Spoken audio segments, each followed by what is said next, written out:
Actually, I'm going to record this call just so you know that that's going on.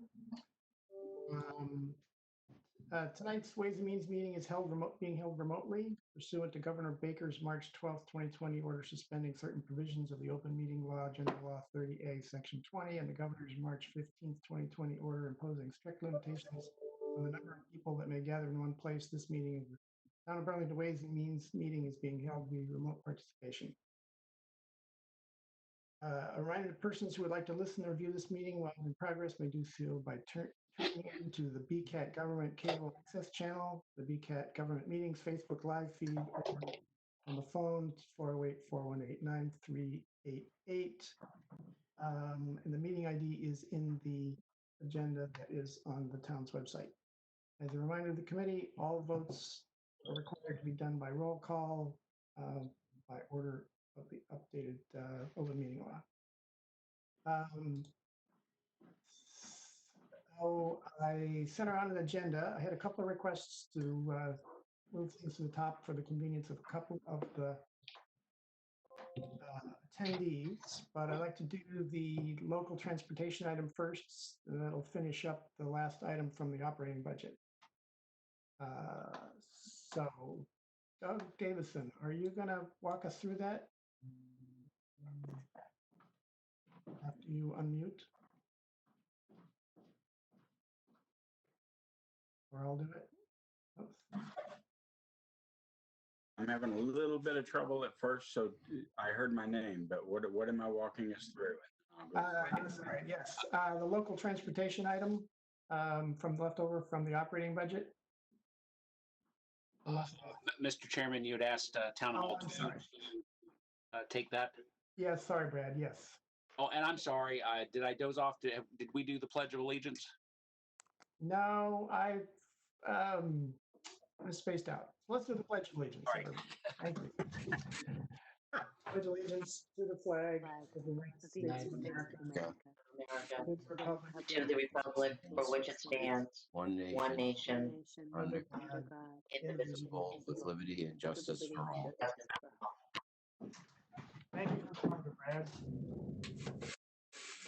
And back to you. All right.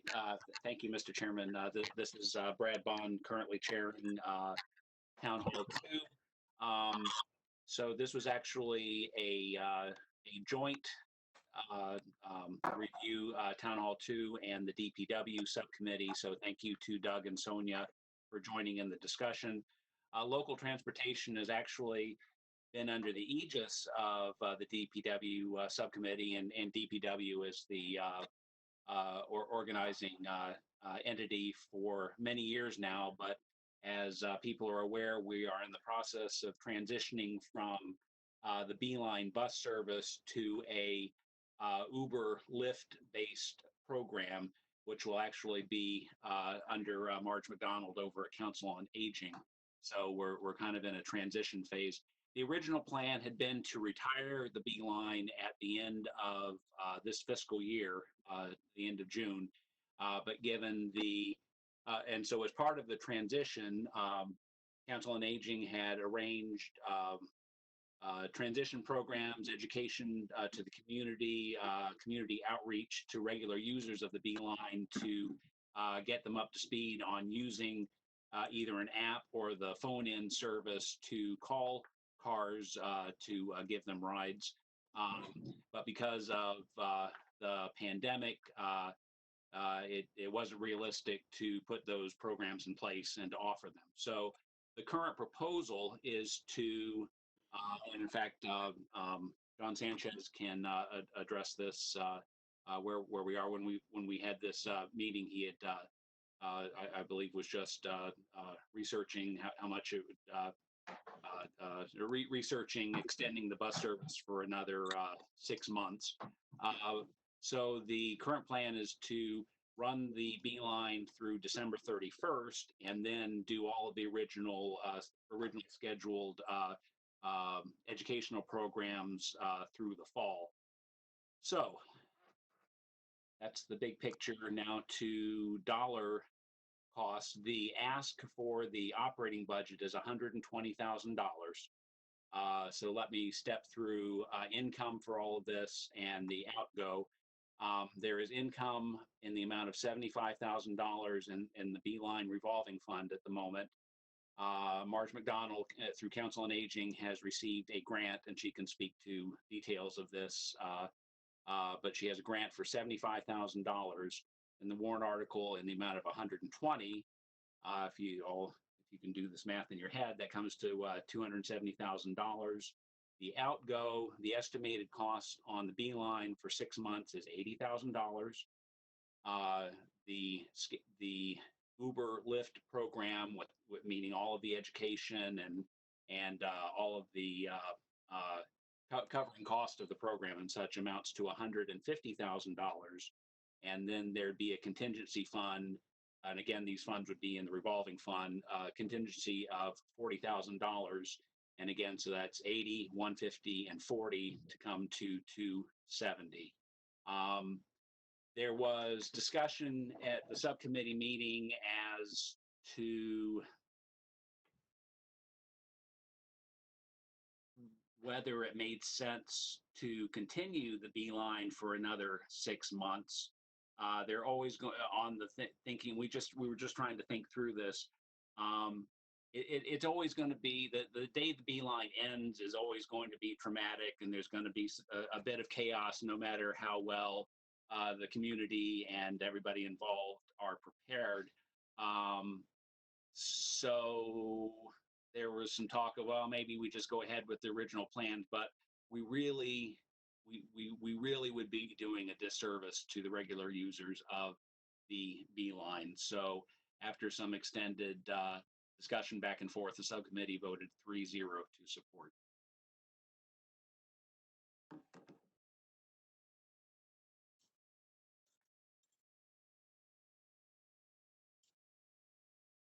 And Roger, I believe your microphone is muted.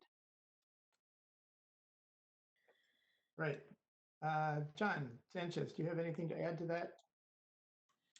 No, I think Brad pretty much covered everything to do with it, and obviously we didn't have a chance to provide a town meeting with the information that they would have wanted to, as far as number of rides that we would have seen, because we haven't had a chance to really evolve with the Lyft program. Although the good news is we did have pretty good use in March of the program, even though it was just kicked off. April was pretty late, as you can probably imagine. And this is why we are suggesting that we do this 6 months, so we can actually complete those 2 tasks that we have promised, and give our residents a chance to get familiar with the new system. All right, that's good.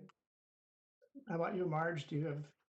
How are you doing with the, how did the program go while it was going? It was actually, it got off to a great start. We had a lot of people using it. We also, and there were quite a few rides during the last part of February and into March, and a lot of a good number of weekend and evening usage, which the Beeline doesn't provide. So that was really heartwarming to see that it was useful to them to.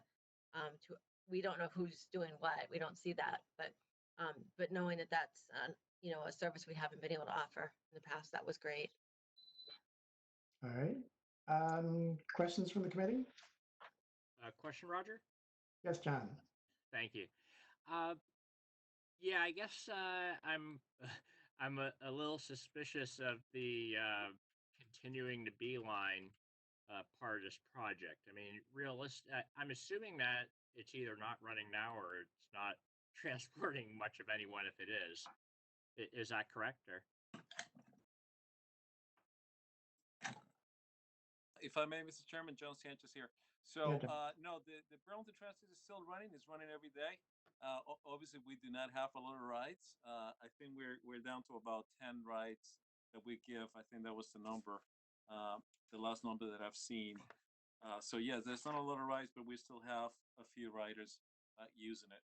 Okay, so it doesn't make sense to me, given that this whole COVID thing's probably going to keep ridership down for at least another couple of months, I'll speculate. I don't see why we want to just keep subsidizing something that's serving 10 people a day. doesn't make sense at this level. I would say let's just cut it off now and switch over to the new plan. I just don't see that it makes sense to drag on it at this run rate. Roger, can I say something? Sure, go ahead. So we did talk a lot about that, John, and Brad, you might want to jump in, but one of the issues is that because of the COVID thing and because of the limited social distancing and limited access, that we do have residents who are nervous, hesitant, concerned about starting this program. What we had in place was some training, some ability for somebody to actually ride with them the first time or two times. There were some classroom things set up to try to walk them through how to do it.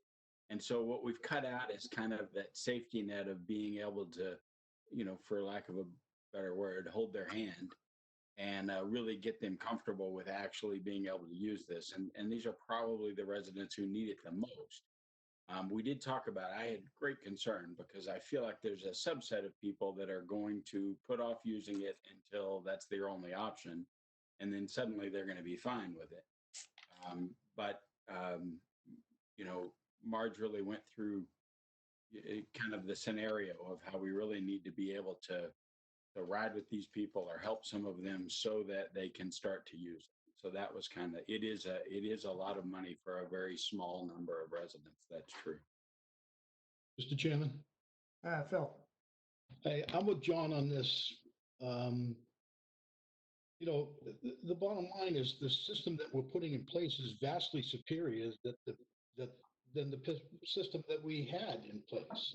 Point to point is vastly superior to waiting for a bus that comes, not very frequently, versus something that's door to door. So, I mean, I can understand why somebody may be reticent about the transition, but that doesn't mean we need to throw, thousands of dollars because, they're reluctant to make the transition. So I think we should just put this in place, and if they need extra training, fine, do that. We can afford to do that with the money that we're saving by not funding this thing for another 6 months. Thank you, Roger. Mr. Chairman? Frank? This is Frank. So if we were to stop the beeline, the whole bill, the whole cost you've got is $270. How much of that is just the beeline? So that if that were cut out, we'd be saving what? Am I on? Yeah, Frank. Yeah, John. Yeah, the bid for the Joseph's Transportation, we did put it out to bid, and it's near $80,000. So that will be the savings is 80,000. Okay, so really the debate here is, do we stop the beeline now and save the 80,000, possibly spend a little bit more on maybe some, companion ridership or whatnot, but that's the bottom line, and that would get us 6 months. So I've got that straight, right? That's correct. Okay, and this is out of raise and appropriate? Yeah, part of the operating budget. Yeah. So I understand, John and Phil.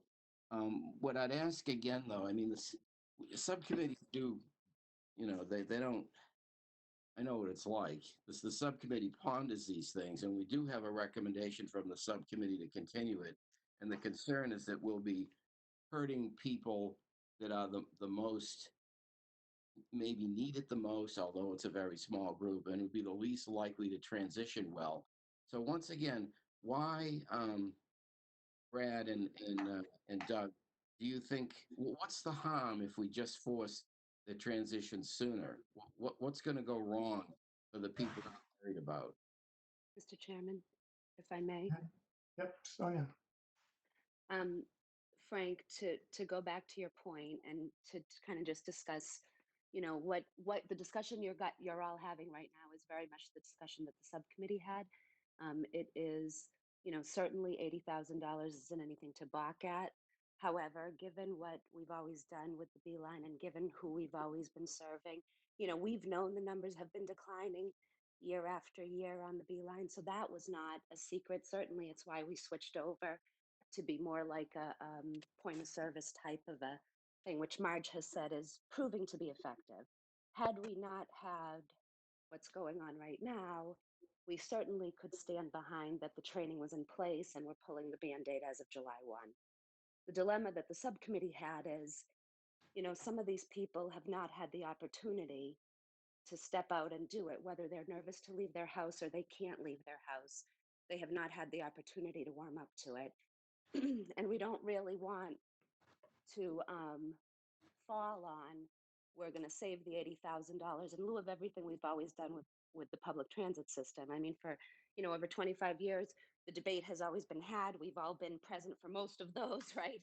So we know the debate of declining ridership on the B line, but did not think, after lengthy discussion, I would say, at the subcommittee level, that the last 6 months, you know, by adding another 6 months, we don't want anybody to think that we shortchanged the training that would need to happen.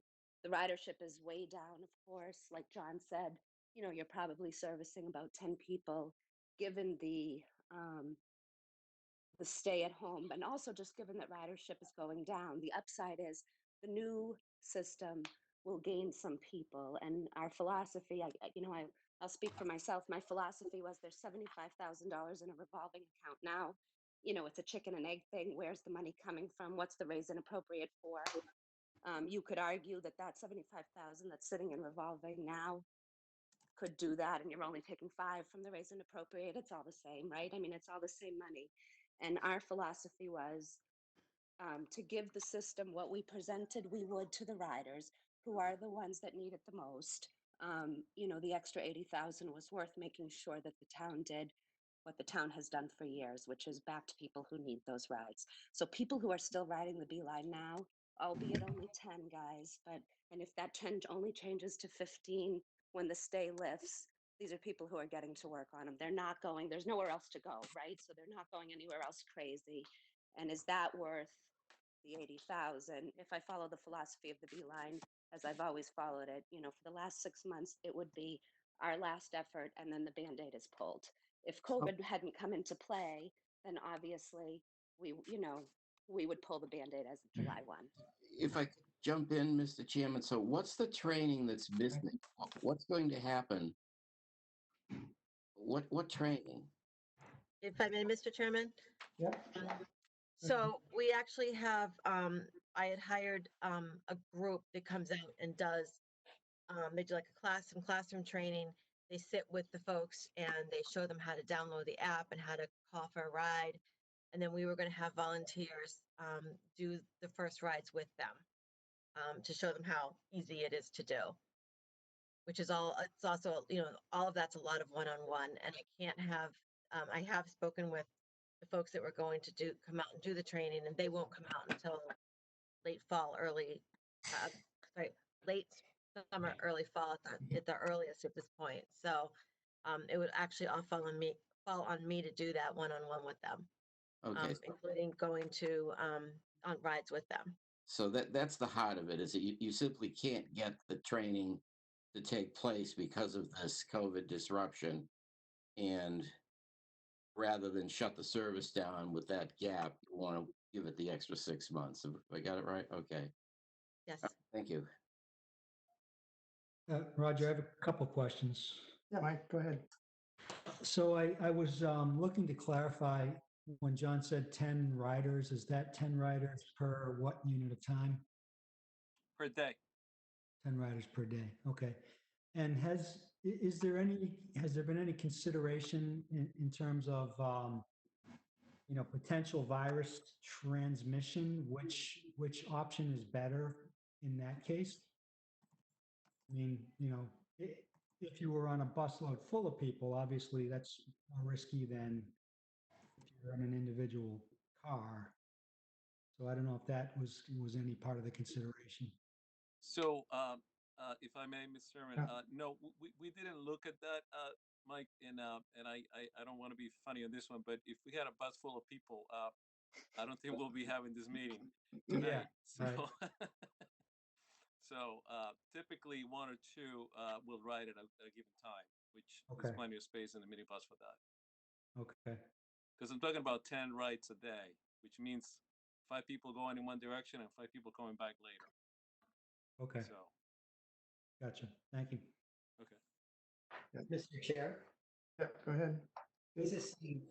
I have a question with regards to, are we collecting any statistics around the response time of Uber and Lyft for responding to calls from seniors or for the new bus substitute? I'm just concerned that with ridership down, whether there's any way that we could be starving folks away from a ride if the rides aren't available. I don't know how, if you guys measure that or not. Marge? Actually, they don't give me that information. I don't know how long it takes, but the feedback I've gotten is they love it, that they come really fast. And my own experience has been that they're pretty quick. I did And then- actually see an Uber driver today in town. So, Okay, and so that you haven't heard any feedback then that the drivers have stopped coming or? no, and usually I do hear the bad feedback very quickly. Okay. Roger? Yeah, Frank. Maj, is there any chance that we could get this training done, with video through a WebEx kind of thing? It's the trainers that's the problem, right? We can get our clients to maybe distance themselves in the senior center very far apart, set them up with a view, even the TV, and do the training that way? Would that work? So they're not willing to do anything. They're all at their homes right now, quarantined as well. They work out of the Brookline Senior Center, which is also completely closed down. We have talked about doing it partially remotely when we do allow people into the senior center, which my understanding from the state is they're talking Labor Day for us to even do, kind of small groups one-on-one. So we haven't even been given the go-ahead for the summer to have any folks into the center yet. Okay, thank you. Marge, do you know if Uber and Lyft have issued guidelines for their drivers about distancing and all the safety rules? I don't know what they are, but I know they have, cleaning that, making sure they're cleaning, not letting people sit in the front seat with them, All right. things like that, wearing a mask. Yeah, I mean, I for my own part, I would love to see this transition sooner, but I realize it's a constraint on one-on-one contact with a relatively few number of people who need, specific help. Mm-hmm. And I don't think we can't put that on your shoulders, and unless there's some way volunteers can do it. But yeah, anyway, Mr. Chairman, yes, Phil. for $80,000, we ought to be able to train a policeman or ask a policeman to do it, train them and pay them a detail to do this training and still save about $70,000 and do a service to the rider by putting them into a vastly superior system than keeping them on a bus. It just doesn't make any sense to me that we can't overcome this kind of a training program for such a small amount of people. Thank you. I think I'd agree, Phil, but I don't know how to set that up, by July 1st. So I guess my own inclination would be to improve the funds, and if there's any way we can accelerate it, then we can stop the service when people stop riding. But we're still on the hook for the 80,000 for the contract, though. We don't pay, well, I guess that's the question. We don't pay if they don't drive, right? No, to answer the question, I think Phil is 100% correct. If we sign a contract with the vendor, we are on for 6 months. Okay, and we haven't signed that contract. No. All right. Well, it sounds like it's not the right contract for this, for the state we're in anyway.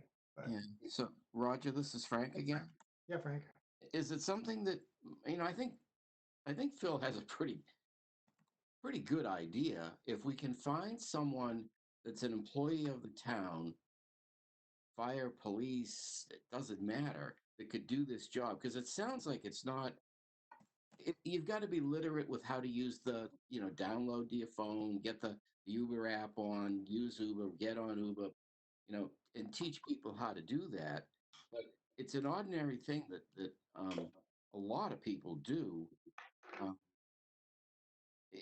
Maj, do you think that's a crazy idea?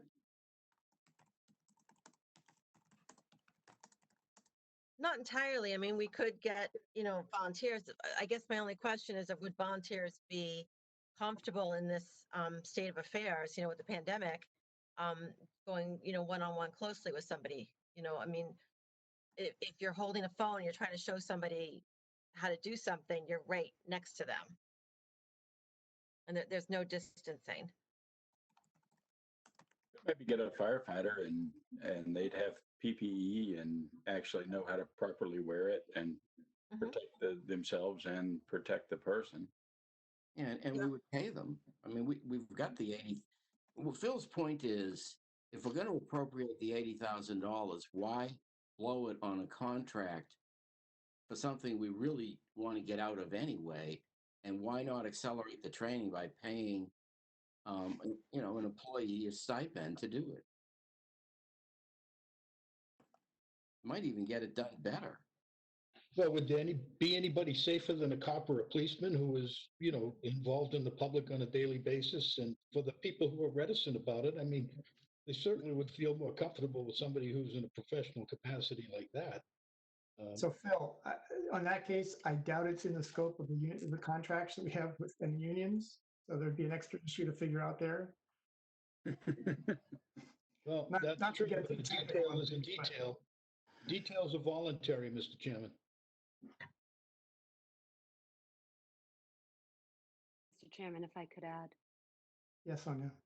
I appreciate what everybody's trying to do. What I think is difficult for us to understand is that we can't do the training now. The training, you're not going to, I understand that a police or firefighter can have PPE and be able to go to people's houses. We're assuming that these people will feel comfortable doing a one-on-one with somebody. And really, the only idea of extending this, I assure you, nobody feels comfortable with the idea of pulling something out without having something in place. We now have something in place that Marge and John have seen is starting to become effective. For the extra 6 months, in my opinion, we have taken the burden off of the town of saying that we pulled something out in the middle of a pandemic where some people are going to say, I didn't have the opportunity to do it. Now, albeit whether it's the 10 rides or the 5 people, to be honest with you, given what we've always done with local transportation in the community, I think the extra $80,000 in the scope of what we're trying to do is money well spent, because we are not guaranteed that a firefighter or a police officer would be willing to do this. And we, the subcommittee had said, if one way or another, the Band-Aid's going to get pulled, and that's absolutely true. But at least we'll know that we did our best by being able to do some training in the fall and then pulling the Band-Aid at that point. So, you could argue the merits of it, of not spending the 80,000, and I completely understand the merits of that. But given the amount of years we've put into the Beeline, given the declining ridership, given what we promised people when we said we would pull it in July, we promised that we would train. And you just don't want to be falling on saying that we couldn't train and now we're just going to have to contend with it. It seems so easy to all of us, but it is a very trying thing for people who are very accustomed to this. So the subcommittee's, or I'll speak for myself, my philosophy was, in light of an extra 6 months, my conscience will be cleared that we did everything we could for them before we pull the Band-Aid. All right. Is there anything else, or should we, I think we need to get to a point where we can vote on this one. Just one question, Roger. Yeah, Mike. Thank you. So training in the fall is going to be possible because of, I'm not, I'm just trying to understand what the difference is going to be. It would be the availability of the people who do the training, of the people who they've been doing this in other towns and cities, and they're very good and they know what they're doing and how to do it. And they're just booked up right now. Maybe I missed that. They're not willing to come out and do it, and they're not actually working at the moment. They work for the Brookline Senior Center, and the Brookline Senior Center is shut down. Oh, okay. So we're kind of assuming that by the fall, things are going to have changed enough that they're going to be able to do the training. Yeah, in fact, I've asked for late summer rather than fall, just to kind of ensure that we're not starting another curve before we get to it again. Okay, I got you. All right, thanks. Anything? And if there's no further questions, I'd move to approve Burlington Public Transportation at $120,000. Thank you, Sonia. A second? Second. All right. Thank you, Brad. All right, we need to do a roll call. Please, Brad Bond, Yes. Ann Creedon, Yes. Doug Davidson, Yes. David Tate. I don't think he joined, so I'll keep going. Frank, Yes. I don't think Cherie was able to join us this evening. John Eiler, No.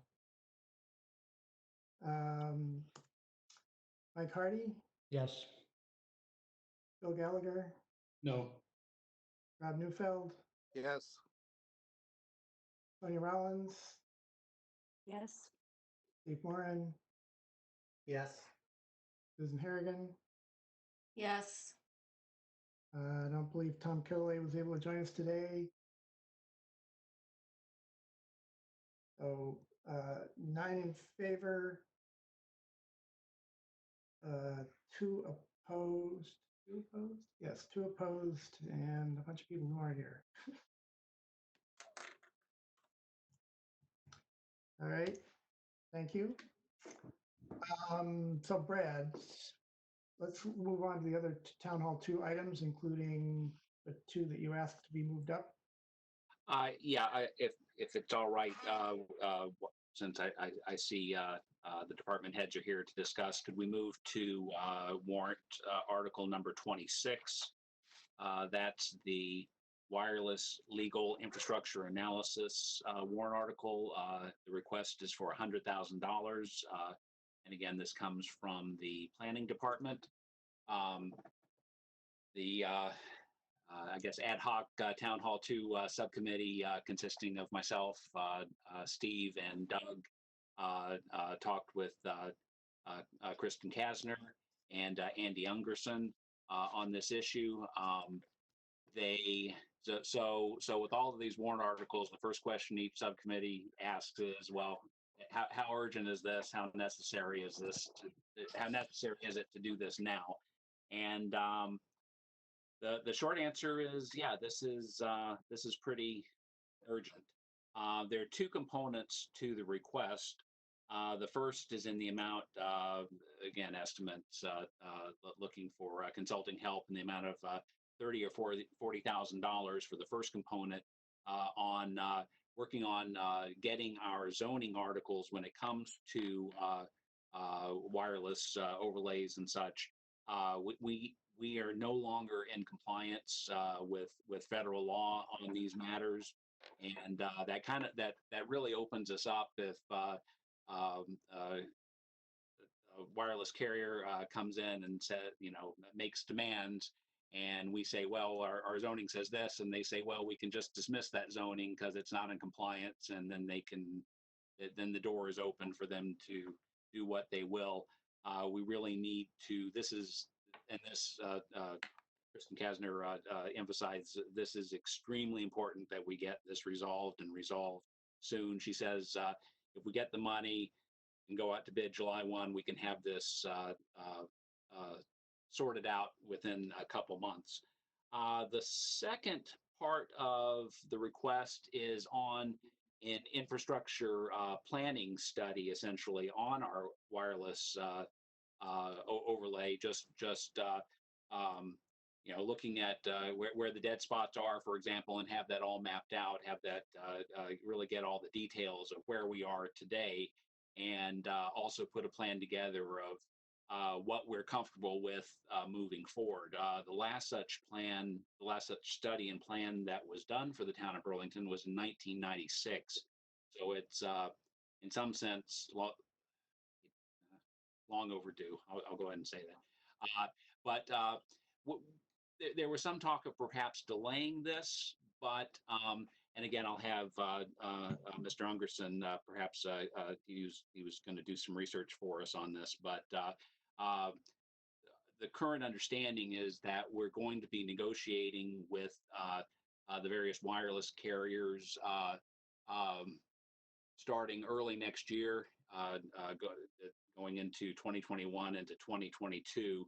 And the better prepared we are for those conversations, the more we know, where we would like to go, the better the better position we'll be for these negotiations. So the fact that these negotiations are coming up reasonably quickly, the subcommittee was convinced that it made sense to, even though these are frightening financial times, I think that I think we all agreed that this is really insurance. I mean, this is $100,000, which is really insurance for the town's interest moving ahead. I was a little bit surprised to hear that the wireless companies hadn't put the brakes on any of their plans, moving ahead with 5G, et cetera. They're still aggressively developing, and we just really felt that we needed to be prepared. So the subcommittee decided to support this 3-0, and I'd like to hear Kristen's and Andy's comments. And again, Andy was going to do some research on the matter. All right. Kristen, do you want to comment first? Sure. Or- So I submitted the article, the capital request. It's, there is a planning part of it. There's a zoning part of it that Andy and I share and have shared frustration over the last couple of years. But overall, I think the planning part of it affects, the town overall. The selectmen have a role, the planning department has a role, and all of you have a role. So I just want to say that it's a little bit of a blanket over multiple departments. It's not just, a planning initiative, but it's one that's important. So what we're seeing right now, we haven't, as Brad mentioned, we haven't done an overall study since 1996 when the Wireless Telecommunication Act came into law. We've barely updated our zoning bylaws at all since. Over the last couple of years, a major turn in 2012 with the Middle Class Tax Relief and Job Creation Act. Congress passed a law that says a state and local government may not deny and shall approve any eligible facilities request for modification of any existing wireless tower base station that does not substantially change the physical dimensions of such tower or base station. So every single company comes in and says, you don't have control over us. We can do whatever we want. We know that that's not totally true, but what we do know, and Andy and I know, is that some of our local bylaws are in conflict with that federal statute, as well as some of the more recent FCC and federal statutes that have only expanded the powers of wireless companies, treating them as, a utility like water and electricity, that they can really do whatever they want, be wherever they want to be.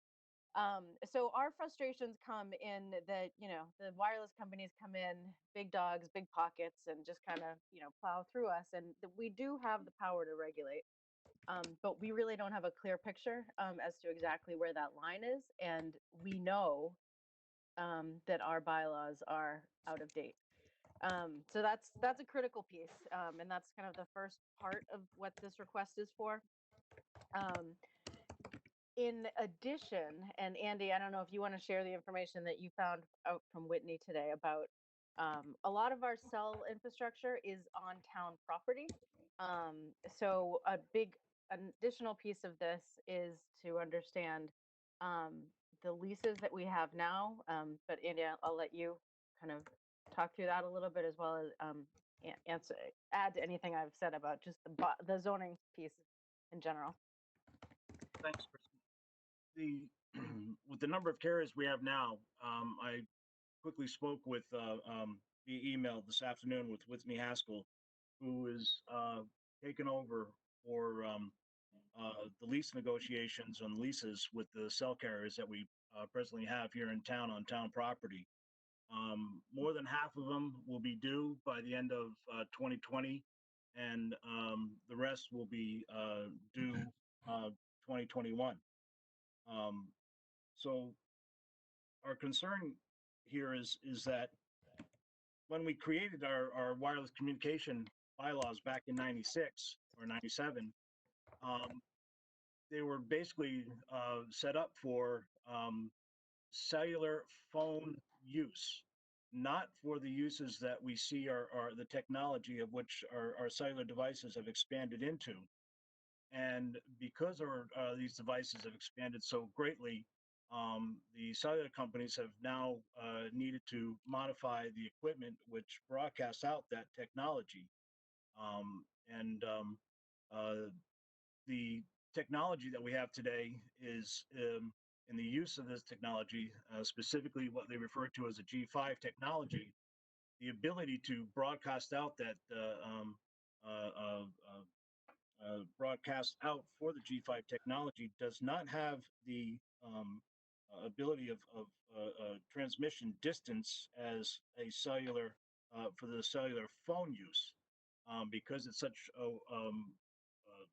so complex, that they need to have shorter distances, shorter ranges between antennas and or repeating stations, and the equipment needed is much larger, and much larger than what we presently see on our cell towers or the monopoles that we have in town. So you're going to, when you see the modifications to try to adapt to G5 technology, you're going to see an increase in the number of antennas on each ray or each direction that they have on either a pole or a water tank, or a tower, and you're going to see more equipment that is associated to support those antennas.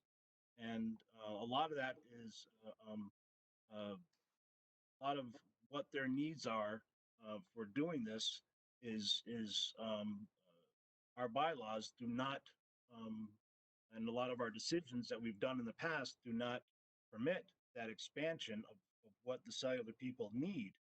Um, and I think we've the town has caved in a little bit to a couple of the last two decisions, specifically Wegmans, where they have a cell tower, or a cell communication antenna site. And Kristen, I don't remember who the one previous to that was. My memory is short term on that one. But each one of those application processes took 4 to 6 months of our time to go through to lead the applicant in the direction that they would need to go to for compliance within the town. At the same time, they're broadcasting and sending us information from the FCC saying, no, this is you're in violation of these FCC regs, and Right, and we they're never want. correct, and that we don't have, that puts us in an undefensible position. But are they correct in 100% of things they're saying? No, but they are correct in a lot of what they're saying. So it's really finding out where we have control. I mean, we did kind of the quick and dirty to lasso 5G, for the very narrow control that the FCC gave us by that deadline that was imaginally picked out of the air to get some aesthetic controls. So we threw that together. So that tiny piece is, we have a little bit of control, but I mean, what it really, in that exercise, as well as anything that's come in the last year, um, we've realized that the rest of our wireless infrastructure is, why are we even doing anything if what we know our rules are wrong? And then, so even if we try to regulate through special permit, then they can overturn it, and then we're in litigation. It's just a mess, and it takes a lot of time. And where we could be is a streamlined approach where we could be permitting things the way we want to, understand the control that we should have locally, and move forward. And so that's the piece for the wireless. I mean, for the zoning piece, that's so important. That doesn't necessarily have to do with 5G. As I mentioned, we did a little bit of 5G a year ago or so. But the second piece in terms of infrastructure would include 5G technology. And as Andy said, a lot of infrastructure is very different in terms of what we're seeing, the amount we're seeing, the different types of installations where it's a large tower or it's a on telephone poles. But to really understand what the infrastructure rollout, and then to be able to understand our needs to for instance, there's been conversations about 5G and streetlights, and can they be integrated into streetlights? And if so, can we have wireless companies be paying for some certain infrastructure, or if they need to run conduit?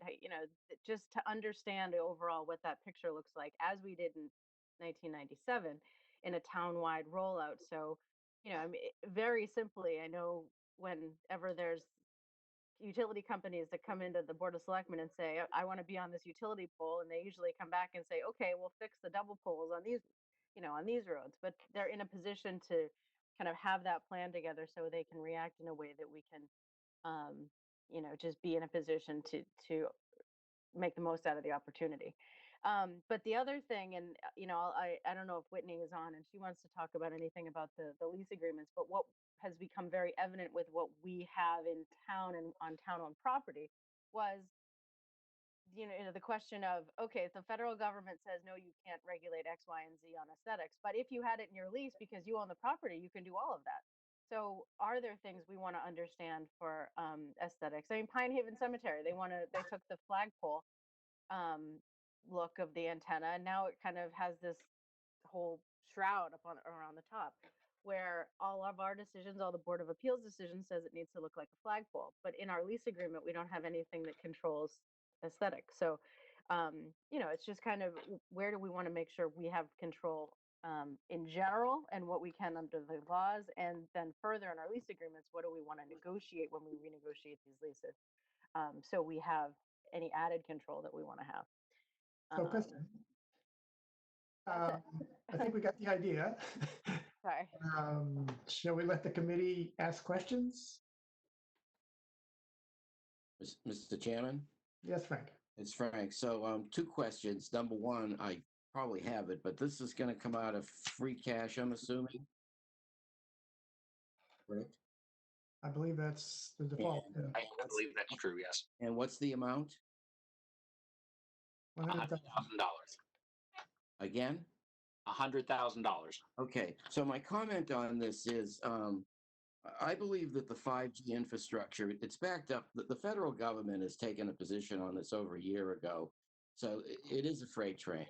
And my view on this is, no matter what happens to the economy, the rollout of this infrastructure is not only inevitable, if anything, it's going to go faster, because it is a gateway to lots of technologies that are probably going to become more viable rather than less in where everything is headed. So I think we are not prepared, and it would behoove us to get the homework done. Even if we only get marginal benefit out of it, it's going to be better than if we do nothing, because I am pretty convinced that the folks that are trying to get these installations in are in a flaming hurry, and they're going to do it in a way that's both as fast as they can do it and probably as inexpensive. And these boxes, when you make them more aesthetic and smaller and more less invasive, I think the tendency is for them right now to cost more money. So I really think we need to get this done. Thanks, Frank. Anyone else?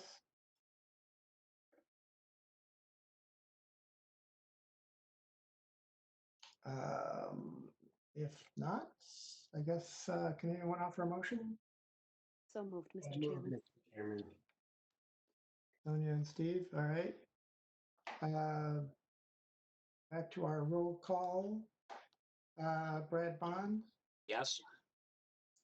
Diane Creedon, Yes. Doug Davison, Yes.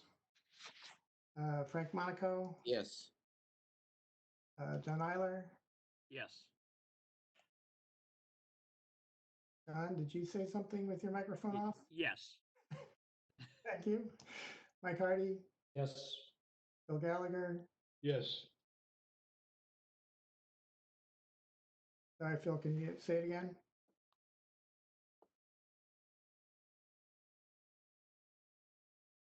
Yeah. Yes. Thank you, Phil. Rob Neufeld, Yes. Sonia Rollins, Yes. Steve Marin, Yes. Susan Harrigan. Yes. Thank you. 4, looks like 10 in favor, no opposed, no abstentions. All right, thank you. Thank you very much. Thank you, folks. Thank you, Kristen. Thank you, Andy. Yep. Enjoy your evening. Unless, do you have anything else for us? Town Hall 2 is all set. Okay. Okay, thank Fantastic. you. Thank you. So, sorry, Brad, what happened to the sign law 27, the sign bylaw consulting? I can speak to that next. Okay, great.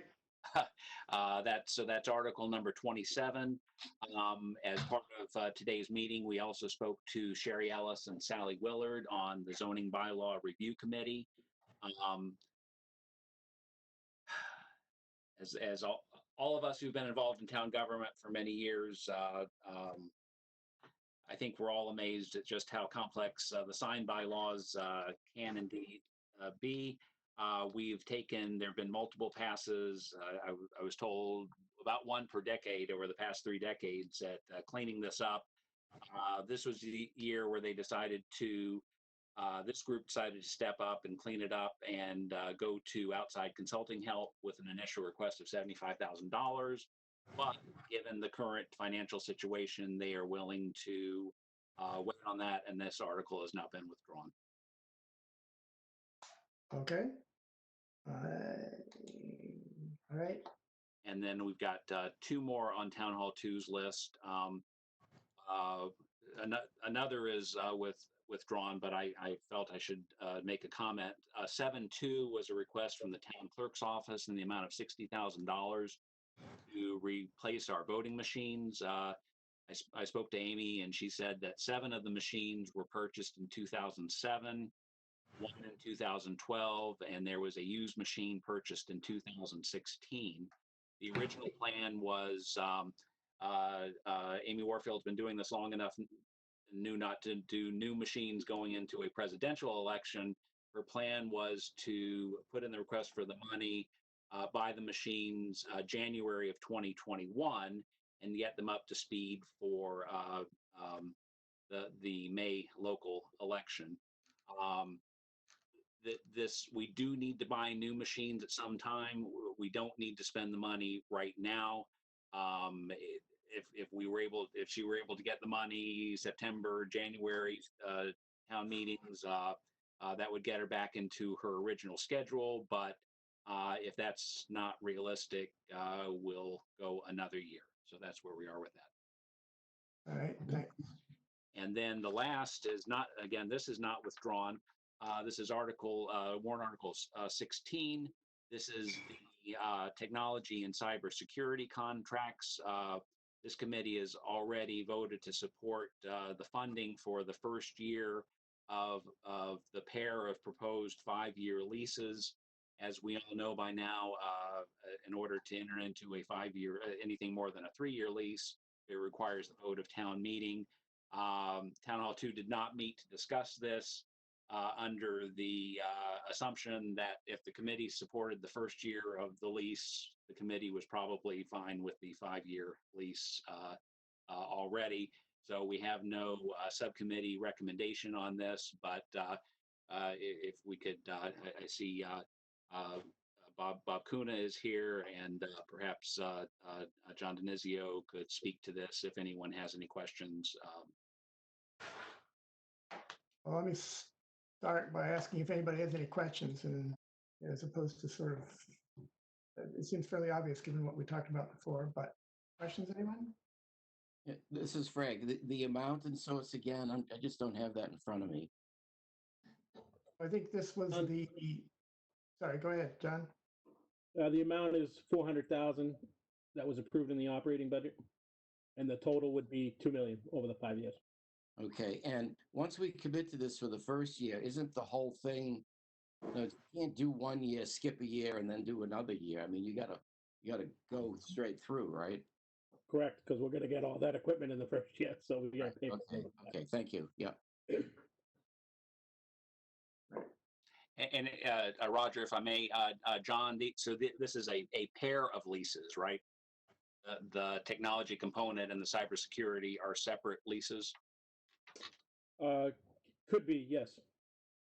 I mean, in the end, it could be the same company, but it's for two different pieces. Yes. One And is this warrant article will take care of whichever route we follow with that. cover both. Yep. All right. Thank you. Thank you, Roger. All right, anything further? Questions? Chairman, motion to approve. Thank you, Sonia. Second, anyone? Second.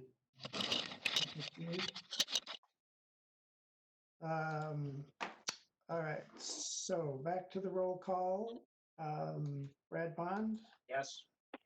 Diane Creedon, Yes. Doug Davidson, Yes. Frank Monaco, Yes. John Eiler, Yes. Mike Hardy, Yes. Bill Gallagher, Yes. Rob Newfeld, Yes. Sonny Rollins, Yes. Steve Moran, Yes. thank you, Steve. Susan Harrigan, Yes. thank you. 10-0-0. All right, so Brad, I think that finishes up your grouping. That's everything for Town Hall 2. Thank you. All right, thank you. And the next set of things on the agenda are the DPW and Rec subcommittee items that we have not heard about yet. So I think, Doug, is that put you in the driver's seat? Sure. We'll start with the first two rec items, and rec, like all the departments, has gone through and kind of reorganized their request, and really in light of where we stand now, they've considered, what things could they put off, or what order would they put their wish list, and are there things they could delay until January, so forth, so on.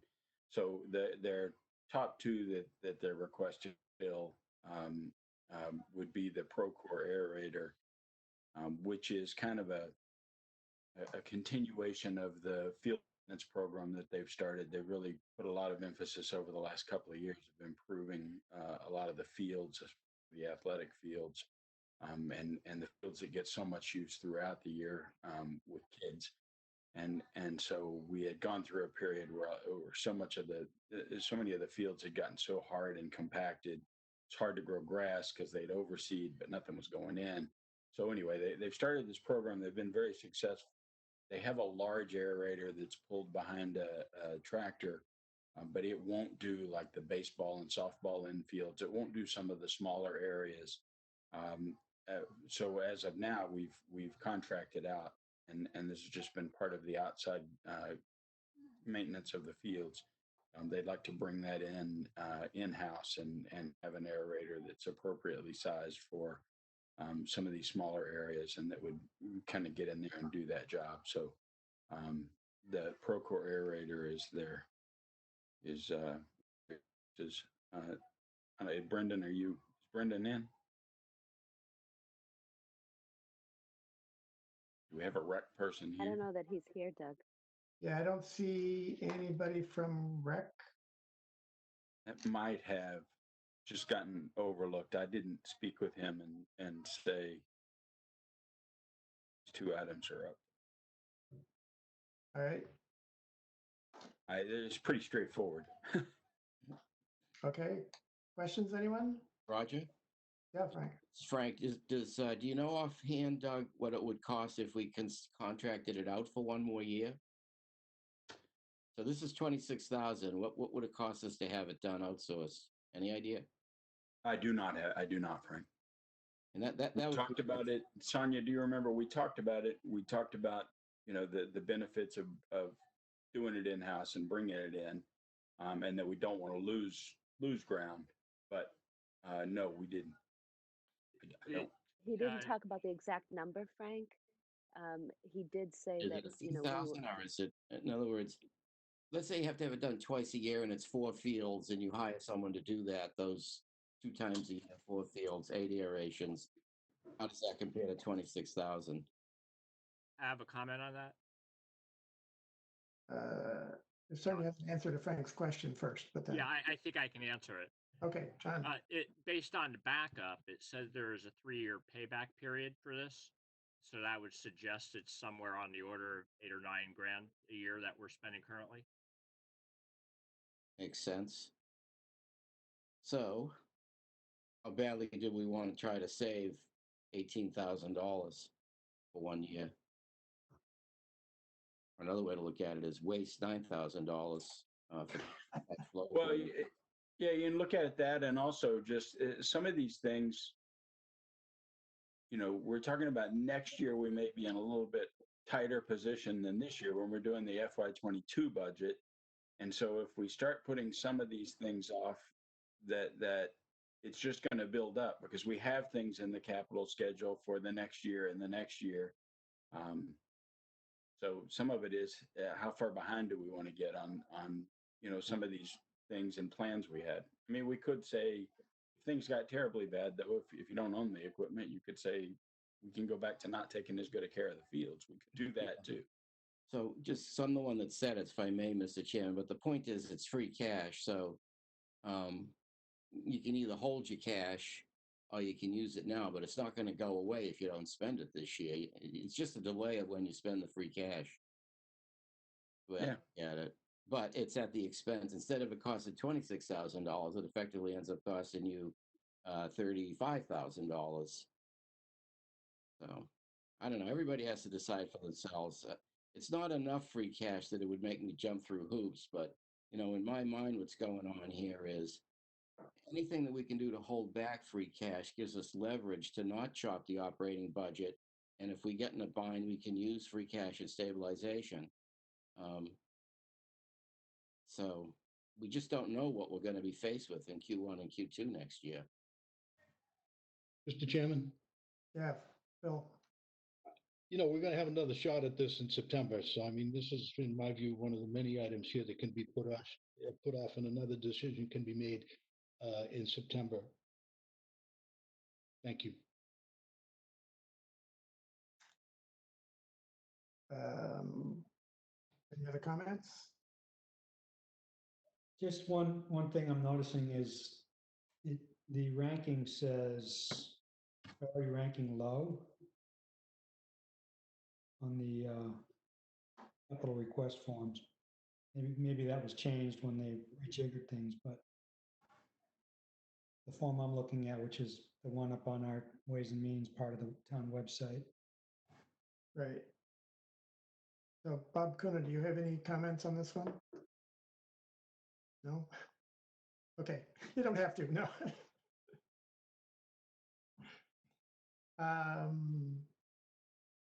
I feel a little bad because we don't have representation from REC, and normally, they normally attend. So, right. Yeah, John. I just texted with Brendan. I think he's trying to log in now. I just emailed him the link, and I just want a clarification that it wouldn't be relooked at in September. It would be January. So just a clarification. In September, we wouldn't have free cash certified yet, so we wouldn't have any available to spend at September or to appropriate at September time. Good point. It would actually, if I can, Mr. Chairman, it would be great if he does log in, if he can get in, because Doug and I specifically asked him about, what he saw as important things given what we were talking about. And I know he kind of put things in order of what he saw as importance. So I'm not sure if he will be able to log in, but when he was looking at his warrants, he saw that certain things were important over others. I'm sorry, I'm here now. I apologize. Sorry, we didn't get you in at the beginning of a conversation about the aerator. No, I apologize. Any questions you have, let me be able to answer them now if you have the time. Well, I think two that came up before was, what do we pay every year to have the aeration done externally? Okay. I'd say we're looking at about 5,000 to 7,000. We started on a smaller amount of fields. We're increasing that now. And on our approach to field maintenance, we're moving it to other fields. We started on a small amount of fields. Last year we were on 4 fields. This year we're up to 7. So that amount is going to increase every year. All right. Other Mr. questions? Chairman, could you have John clarify his comment relative to free cash? If we have free cash now to spend, why aren't we going to have the same amount of free cash? If we don't spend it now, why aren't we going to have that available in September?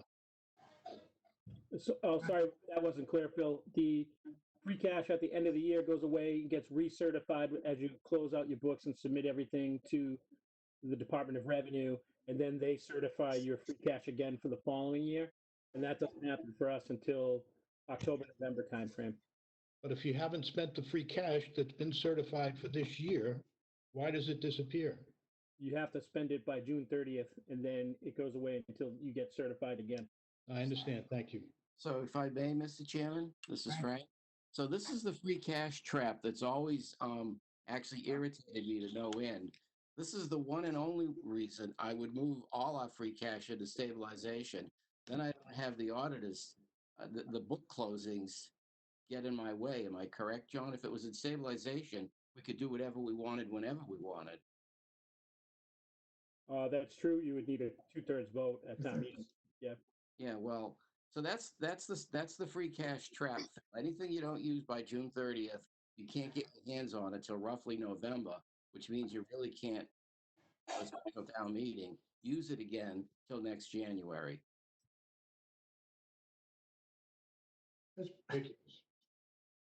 Yeah, there's probably clever things you could do, but they'd all look a little dodgy, right? You could authorize it for unspecified uses at somebody's discretion. And it's like, no, we're not going to do that. Yeah, so again, this is Frank. So Brendan, what we're talking about is possibly postponing this. Go ahead and contract out for 5,000 and just delay spending the 26,000 for 6 months or a year because we're worried about holding cash back because of all the unknowns we're playing with here. Right, right. Okay. Well, we did, I think I caught a little bit of Sonia was talking about priorities and that was at the top of our list, just so we don't fall behind in our field maintenance. We've been paying for a lot of the field maintenance out of revolving, money that was generated through programming and some through field permit rentals. But we've also, in this environment, we didn't offer spring programs, which is, going to take a big hit. That's going to cut into any revenue that we do generate, not on purpose, but just in the general nature of the programs for the spring. And with the summer not knowing what's going on, we wouldn't know that either. So we may not be able to outsource aerating because we wouldn't have funds coming in to pay for that. We've started to increase our M&S in our budget for these type of increases in the future, but right now we don't have the funds to outsource all of the aerating. Mr. Chairman, what is the balance of the revolving account right now? I don't know. Brendan, do you know? Our revolving account, I don't have the paper in front of me. I believe it was 49,000. But we do have projects that were already approved in there and are reserved for projects come the spring. And we also have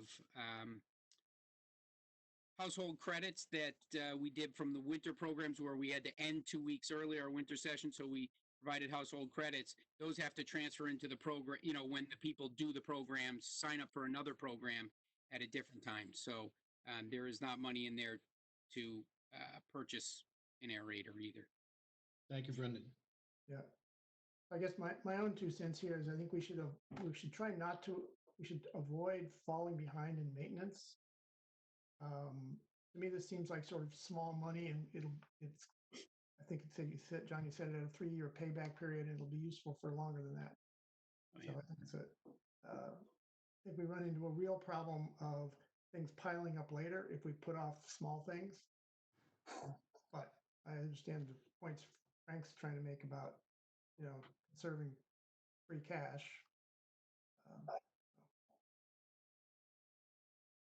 Anything new on the subject, or shall we try to, somebody propose a motion?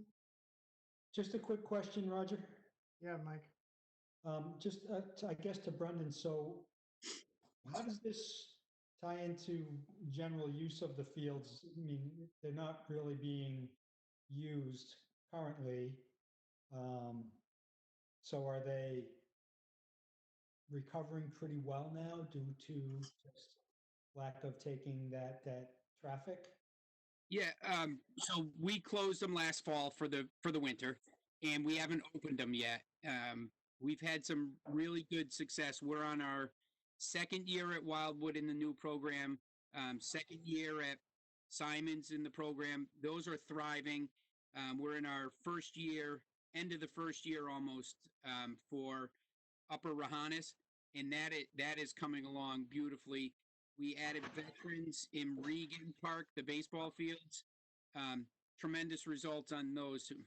Tremendous. I sound like our president. Great results on those, and we don't want to fall behind. The air rating, yes, we're not getting the play on them, so the compaction isn't there right now.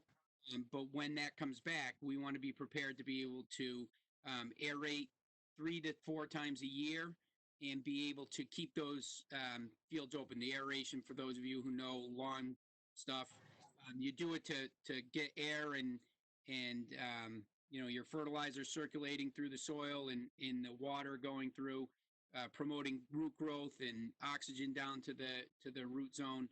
And it's important, even more important on athletic fields because people are playing on them all the time.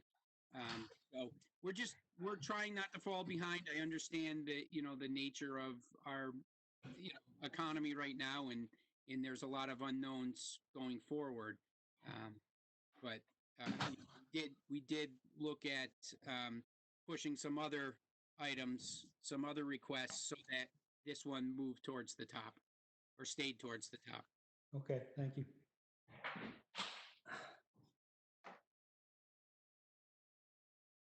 Anyone care to offer a motion?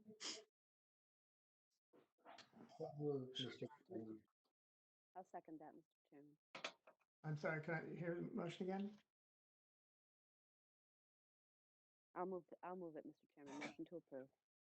I'll second. So move to proceed? Okay. All right. Roll call vote to $26,000 for the aerator. Brad Bond, Yes. Diane Creedon, Yes. Doug Davison, Yes. Frank Monaco, No. John Eiler. Yes. Sorry, John, I missed it. Yes. Thank you. Mike Hardy, Yes. Bill Gallagher, No. Rob Newfeld, Yes. Tony Rollins, Yes. Steve Moran, Yes. Susan Harrigan. Yes. Thank you. What could that be? 920. I'm sorry, what's that? Okay, wasn't what I thought it was. All right, Doug, you want to go on to the next? Sure. So the Rahanis tennis court resurfacing is the other article that felt like was important to continue even in light of the current situation. We talked a lot about it. A lot of it comes down to keeping what we have. So this isn't a rebuild. This is a resurfacing to protect the understructure. We have some cracks. We have some breaks in the upper structure of the tennis court. The water can get in, and then as you get into the winter, then ice forms and you get bigger cracks, and it starts to undermine the subsurface materials. So this is kind of a preventive maintenance and ongoing maintenance to prevent us from having to spend more money in the future. Okay. Brendan, you have any other comments on this one? Only that this was something we looked at last year and we put off last year, when, we had a request to look at our request and see if there's anything we could push off. This was something that, we pushed off from last year. What it would be is we do have some cracks that are developing, some larger cracks. And it would be, putting a membrane over those cracks, longer than the cracks and wider than the cracks, so it allows for some expansion under there or some movement under there, and then resealing the entire court. So it's not a whole resurfacing where they're grinding up the playing surface, regrading it, and compacting it. It's just repairing the cracks, and then repainting the entire surface, putting a new latex paint across the whole surface and restriping it. We feel like we can get another 8 to 10 years out of that. Currently, they're 13 years old or 14 years old now, the entire surface. And our estimate to resurface the whole thing, grind it up, grade it and compact it was $300,000. So we feel a expenditure of $60,000 is can get us another 10 years, and we can maybe look at resurfacing them, that far down the road. All right. And before they get worse, we want to take care of it before we wind up having to replace them in 2 years or 3 years. Okay, just to double check the number I have is 65,000. Is that? Right. Yes, 65,000. Yes. Okay. All right. Questions, anyone? Yes, please. John. Thank you, Mr. Chair. Yeah, Brendan, I'm not sure if I'm reading the quotes properly in the backup here, but it looks like it's two separate quotes, and one is 68,000, and the other looks like a total about 43,000. So I'm a little unclear where the 65,000 came from. They're two different companies, and I grabbed two different quotes because one of the company that quoted 43 is generally low. They did our courts at Simons Park, and they did a very nice job, and they came in at that price. When they bid, they came in lower. This will go out to bid, and heading into the current COVID-19 times, companies were able to bid whatever they wanted. The construction environment is pretty good.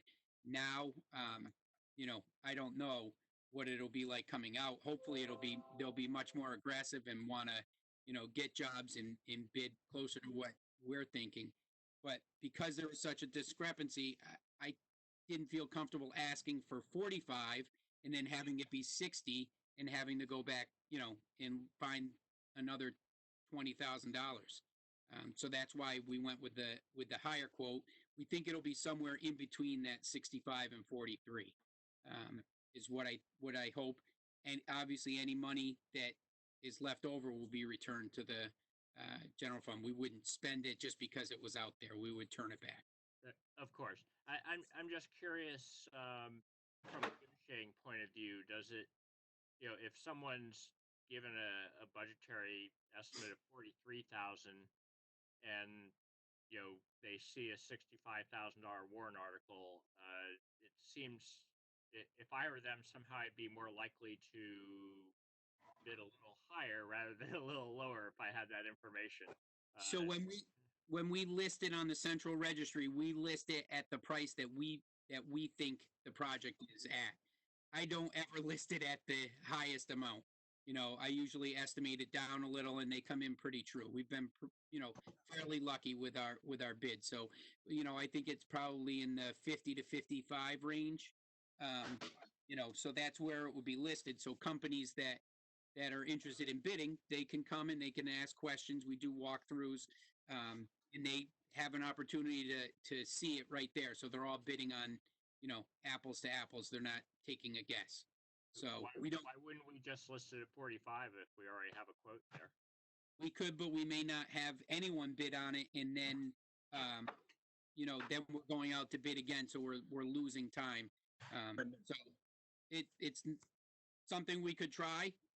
I Brendan, open to trying that.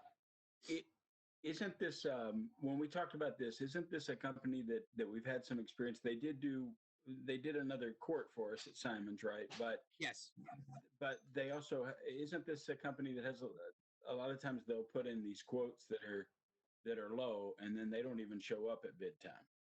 Is that true? Is that this company? Not this company. This company actually showed up the last time and were low, but they didn't provide me with a bid or a quote before the bids went out. They were a surprise company, and I've seen their work before. They do nice work. In the other one, the other company that was at 65 has done work for us in the past and is very good.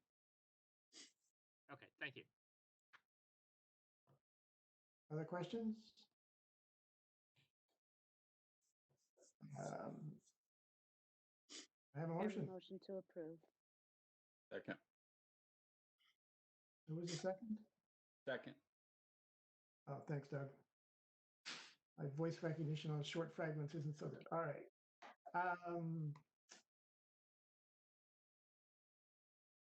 Yes, thank you. Brad Bond. Since a stitch in time saves 9, yes. All right. Diane? Yes. Doug? Yes. Frank? Yes. John Eiler? Yes. Mike Hardy? Yes. Bill Gallagher?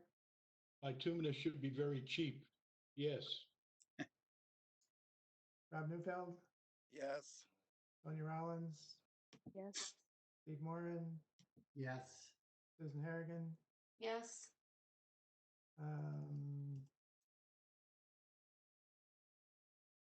I think that's 11-0-0.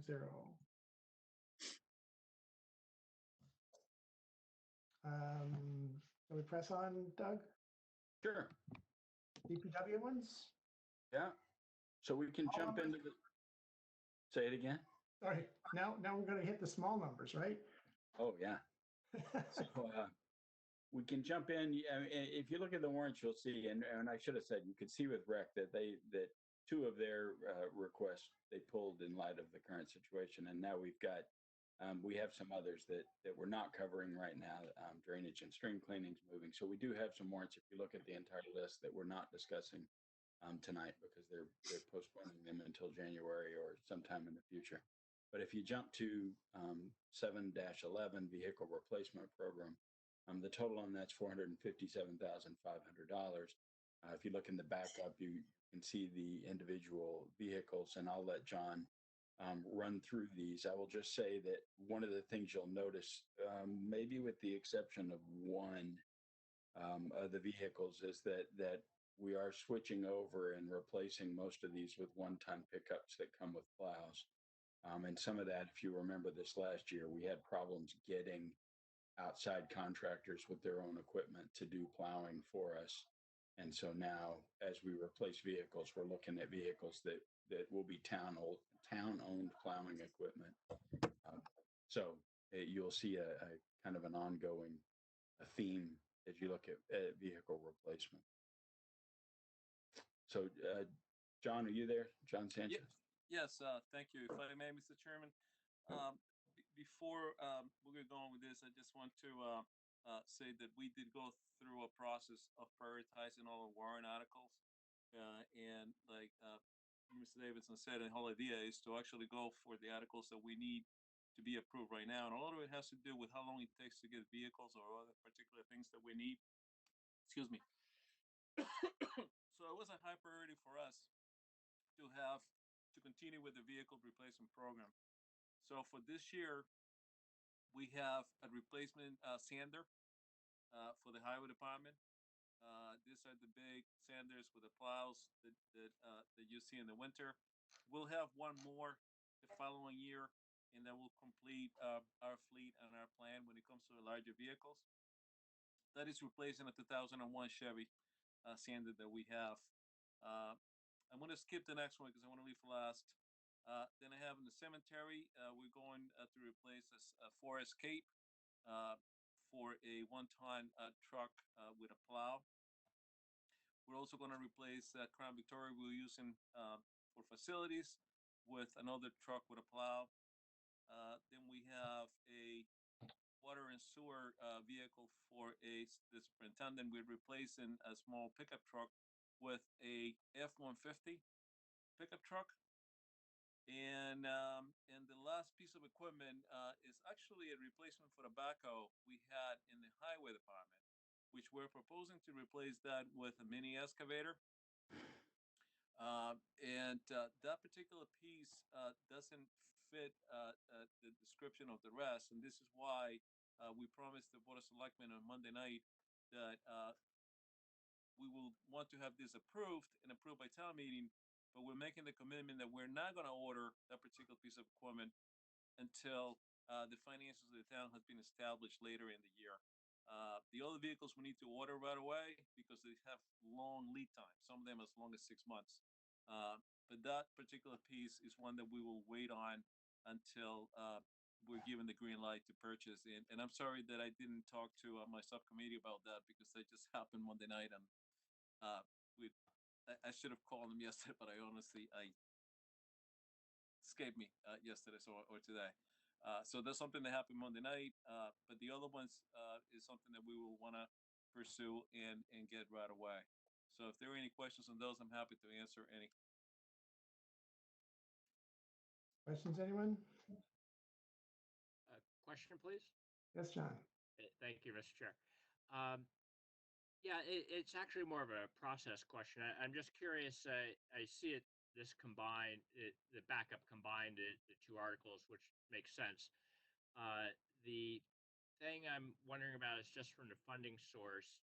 When it says the sewer enterprise fund, does that fall in the category of transfer from available funds? Is that what that means, or?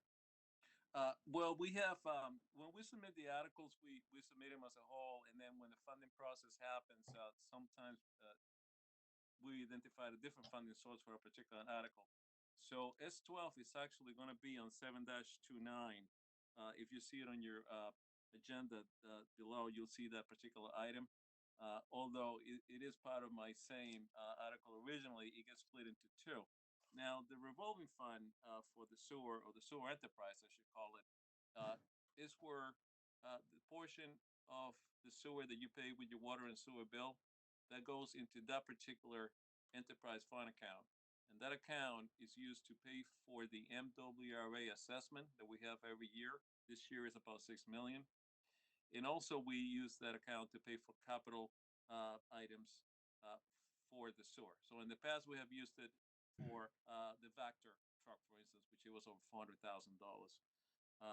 Again, this is a separate fund, and it needs a town meeting vote to be able to use it. We're not authorized. It's not like a revolving fund where we're authorized to spend funds. We actually need approval for any item that we want to use funds for from this particular enterprise fund. I don't know if that explains it, John. Yeah, I have no problem with that. It makes sense. The only thing I'm wondering is if something is paid for out of sewer enterprise fund, does that need to be explicitly stated differently in the warrant article, or is it sufficient just to say transfer from available funds? Does that encompass the enterprise fund? I just want to make sure we're not caught in the funding trap here.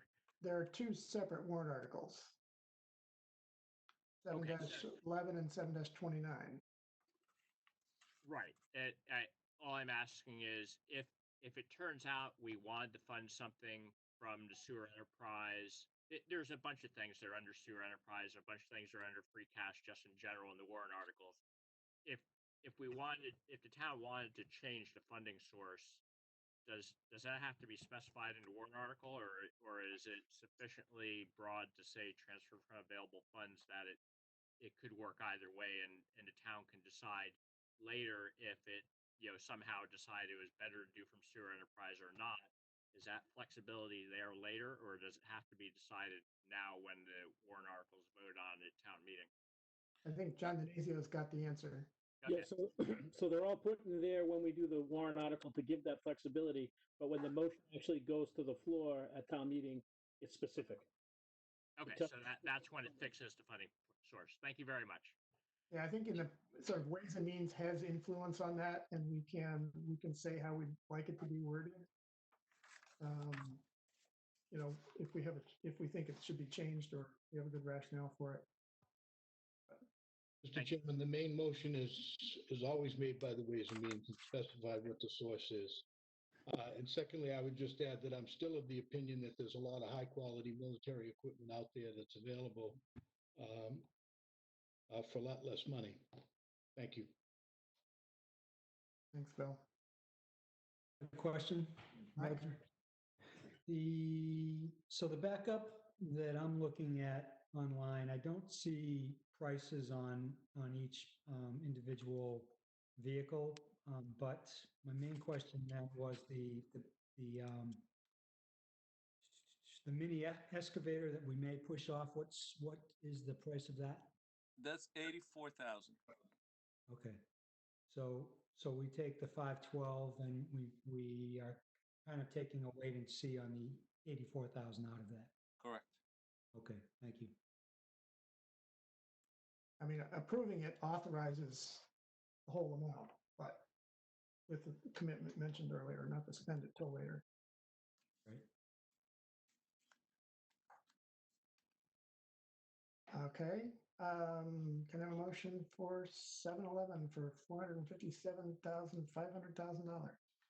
So moved. Doug? Yep. Second. Thank you, Sonia. Mr. Chairman, Yes. this is Frank. Just so for discussion now that it's on the floor, this is kind of to John maybe. So any other places other than free, this is about $500,000, right? 150,000 round number that will be spent on the sander, right? Is there any other place that we could get this, like the overlay fund or, I don't know. Did we look at any where it's even bonding? Is it too small for that?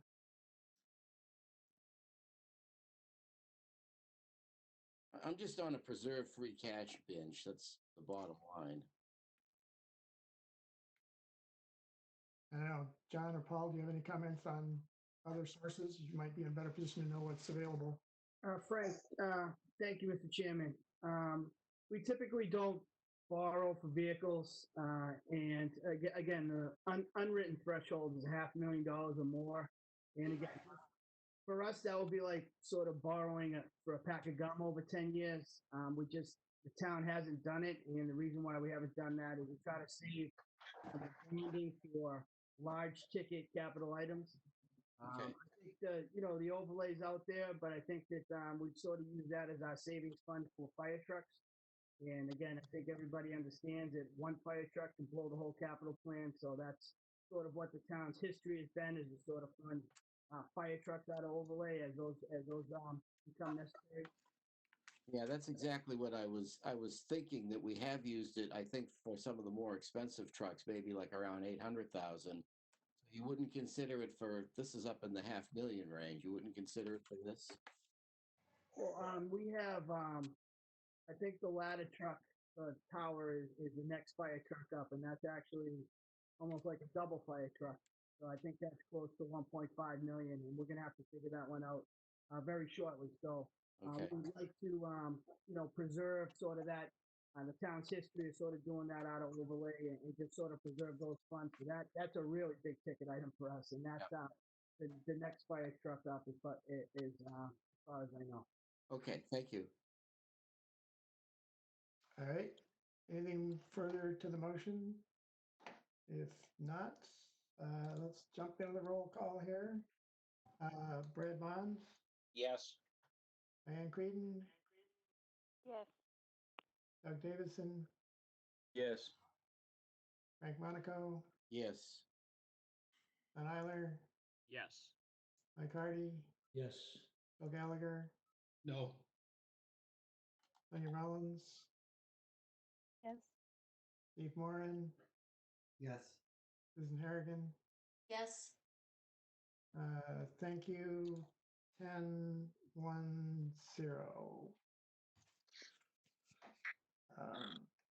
didn't call my name, Roger. I'm sorry, Rob. How did I do that? Rob Neufeld. Yes. Thank you.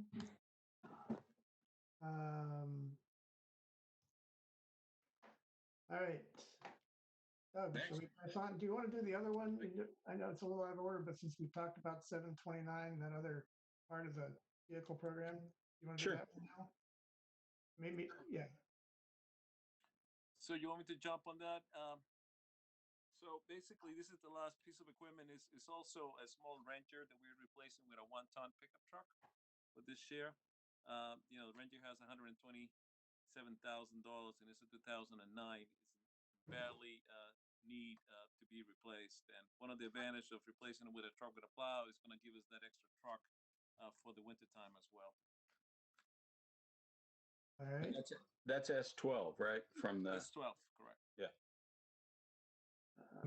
Which warrant is that? 7-29, I think. That's Okay. correct.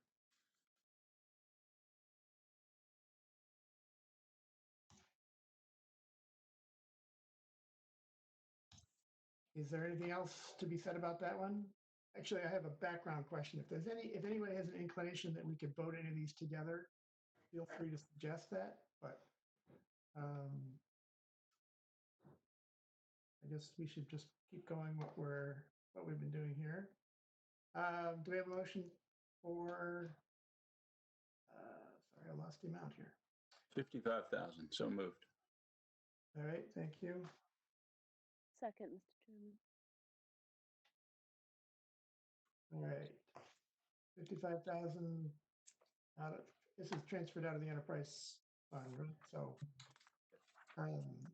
Fred Bond, Diane Creedon, Yes. Doug Davison, Yes. Frank Monaco, Yes. John Eiler, Yes. Mike Hardy, Yes. Phil Gallagher.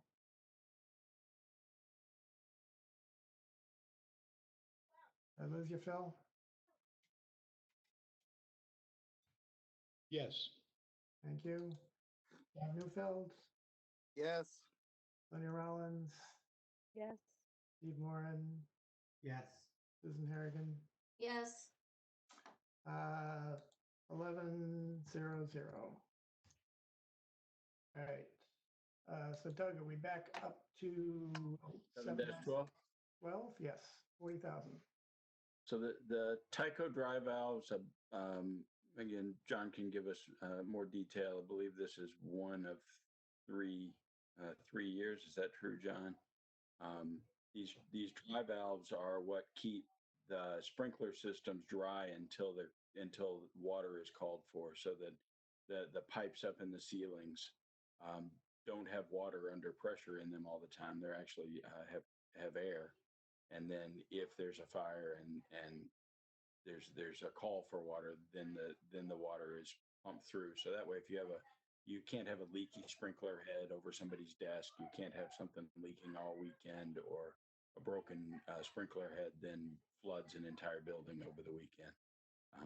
So it's just time to replace these. We have a kind of an ongoing replacement program.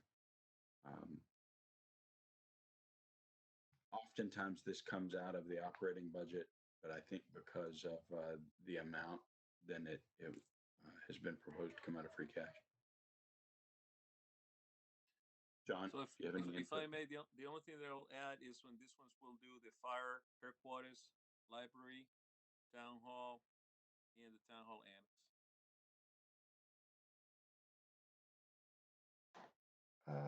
Questions, anyone? No, Mr. Chairman, no, I would move that we include the discussion on this along with 7-30, 7-31, and the other enterprise and Article 11 together. And vote. This one's free cash. This is not sewer enterprise, though. Oh, I Are you see. trying to lump Okay, together then I sewer? would move that we vote the sewer enterprise fund collectively. Okay, we'll get there. Yeah. Thank you. Okay, other questions on the Tyco dry valves? I have a question. If they actually are just old, do they have any other use? Or are they just turned into scrap? When you take out the old ones? Like this, they just turn into scrap. This is like an old water valve, even like the ones we have on the street. Once that they live its life, then we just whatever metal value it may have. That's all. All right, it just sounds weird for something that is basically solid and sits there without any water in contact with it, or It has water on one side. that's true. All right. I was only halfway compromised. Just Okay. turn it around. The important side. Yeah, just flip it around. Yeah, the ones with no water are a lot cheaper. But we are all very happy that there's water on one side. So I'm always amazed they still open with all the minerals that are sitting in the water sometimes and haven't corroded them shut. Yeah. So I would move 7-12 for the amount of $40,000 for the Tyco dry valves. Thank you, Doug. I'll second that, Mr. Chairman. Thank you, Sonia. Okay, another roll call. Brad Bond, Yes. Diane Creedon, Yes. Doug Davidson, Yes. Greg Monaco, Yes. John Eiler, Yes. Mike Hardy, Yes.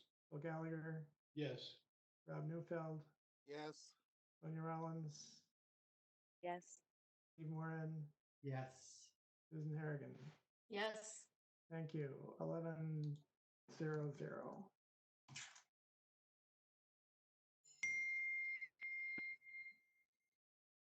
Thank you. On to the next. Okay. 713.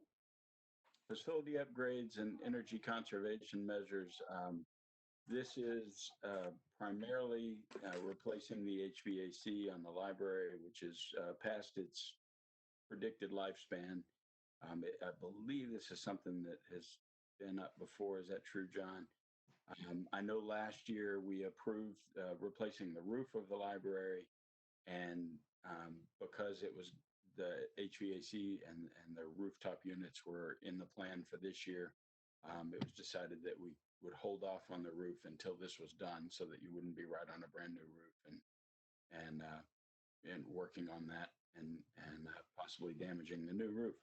So we also have money sitting in the background for the roof replacement, which is also a definite need. There are some specifics that, John, would you explain the naming of this and the flexibility that it gives you with Correct. respect to the facility upgrade as opposed to just replacing the So, so one of the advantages we have by calling it facility upgrades is twofold. The project is probably around $400,000. That's what the engineer told us to carry for this project, including controls for the library. And one of the advantages that we have is that we actually, when we joined Green Communities, the town was given a grant for $173,000.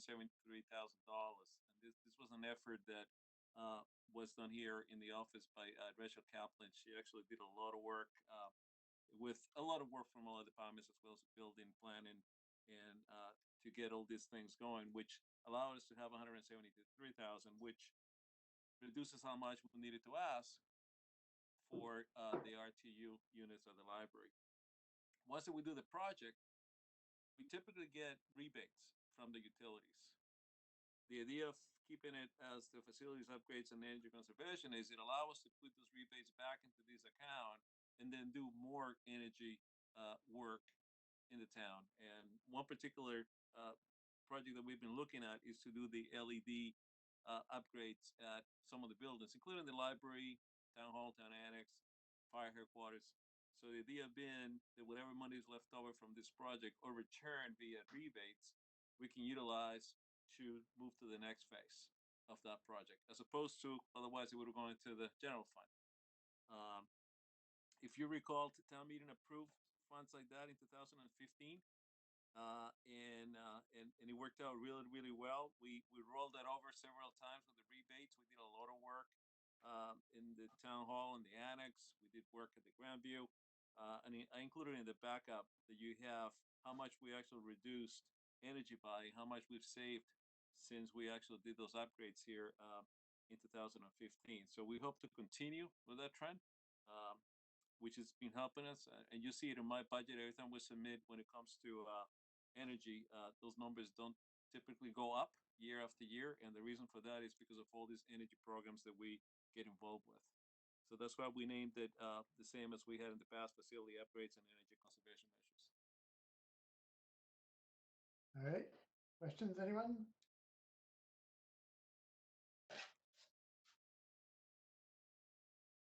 Chairman, motion to approve. Second. All right. Thank you. Another roll call vote for facility upgrades, $150,000. Brad Bond, Yes. Diane Creedon, Yes. Doug Davidson, Yes. Mike Monaco, Yes. Ed Eiler, Yes. Mike Hardy, Bill Gallagher, Abstain. Rob Neufeld, Abstain. right. Sonia Rollins, Yes. Steve Moran, Yes. Susan Harrigan. Yes. Thank you. 902.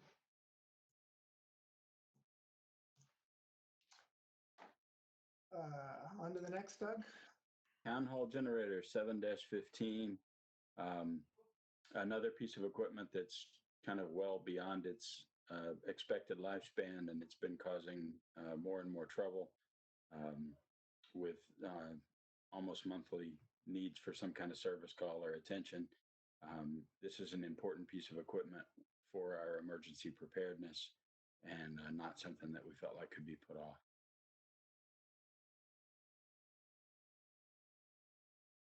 All right. Questions, anyone? Move to approve, Mr. Chairman. Second. All right. Brad Bond, Yes. Diane Creedon, Yes. Doug Davidson, Yes. Mike Monaco, Yes. Ed Eiler, Yes. Mike Hardy, Yes. Bill Gallagher, Yes. Rob Neufeld, Yes. Sonia Rollins, Yes. Steve Moran, Yes. Susan Harrigan. Thank Yes. you. 1100.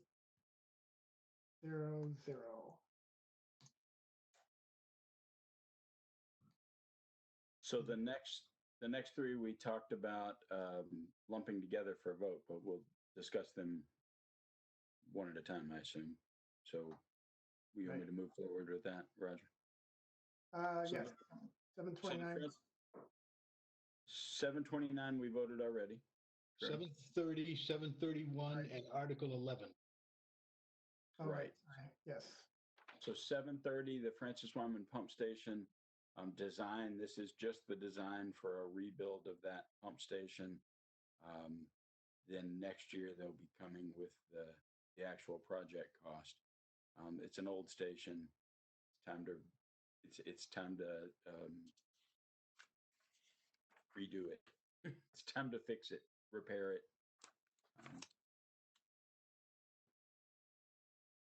Questions, anyone? Not to short circuit any more information from John Sanchez, but if there are no questions, we could save his vocal cords.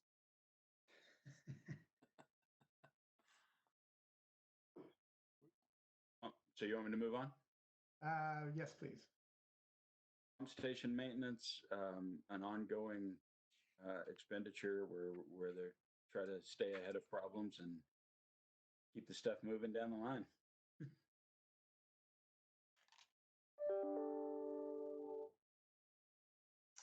Okay. As you said, this is one we've done several years in a row, right? Yes. Ongoing. Yeah. All right. And the other MWA one? And the 11? other, the MWRA assessment, I believe that's to pay the sewer bill, isn't it?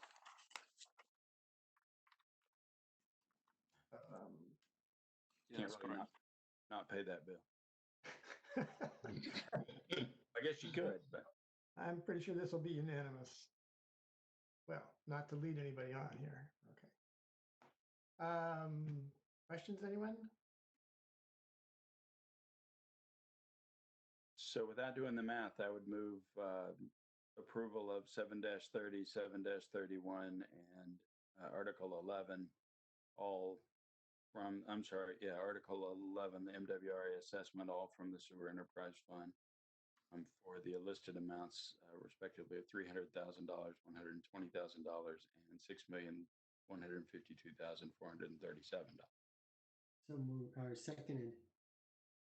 Okay, so I have a procedural question.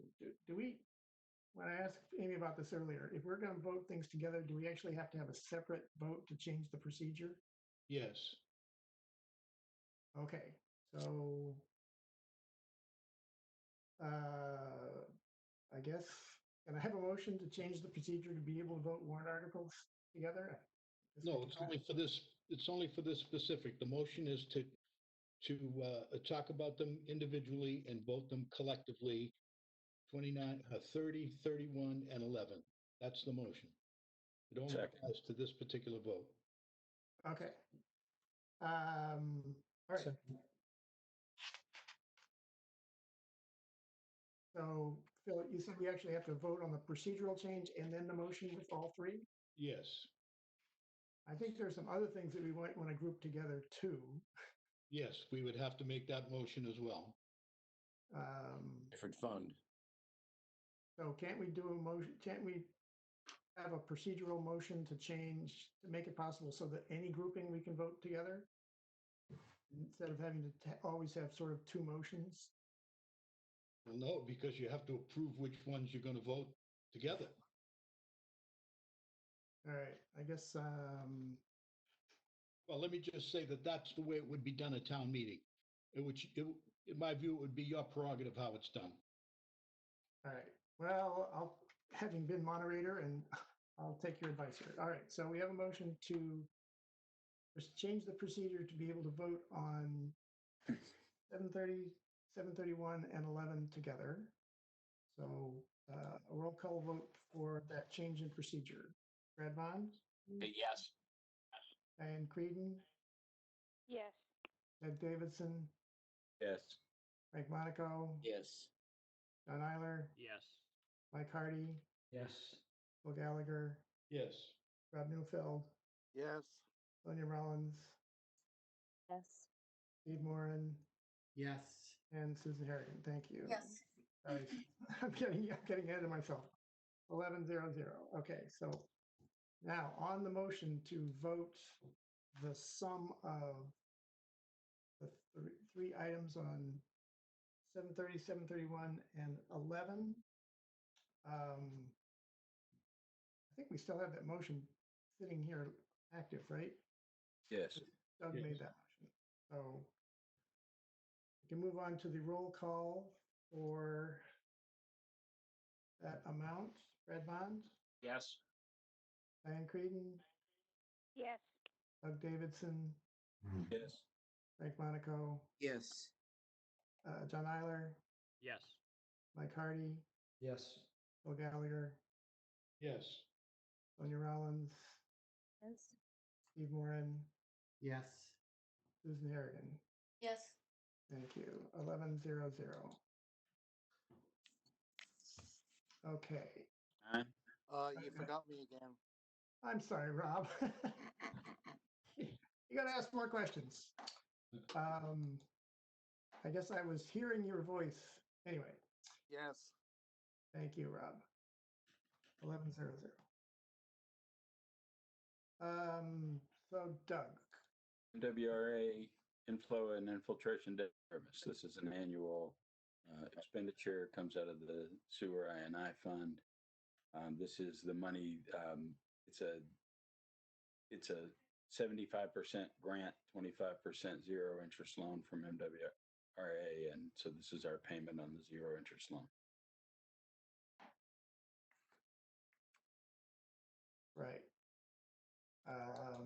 Questions, anyone?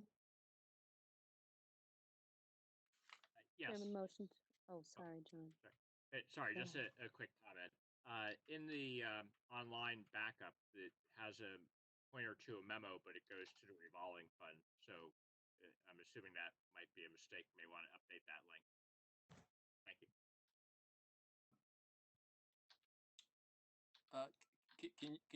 Can you come back again on that, John? Because Yeah, in the Ways and Means area of the website, it has backup materials for the various warrant articles, and it has let me just find the exact thing here. It has a pointer to a I&I memo, but it goes to the revolving fund summary, which I assume wasn't the intention. Roger, this is Whitney. Yeah, Whitney. Hi, I think that was probably just a link error, so I'll take care of that Right. now. That was my assumption. Yeah. Right. Sorry about that. Thank you, Whitney. Thank you, John, for pointing that out. All right, so Second Doug's motion. sorry, what was that, Phil? I'm seconding Doug's motion to approve. Okay, great. Right, 97,265. Okay.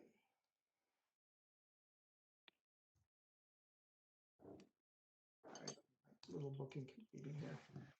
Brad Bond, Yes. Dan Creedon, Yes.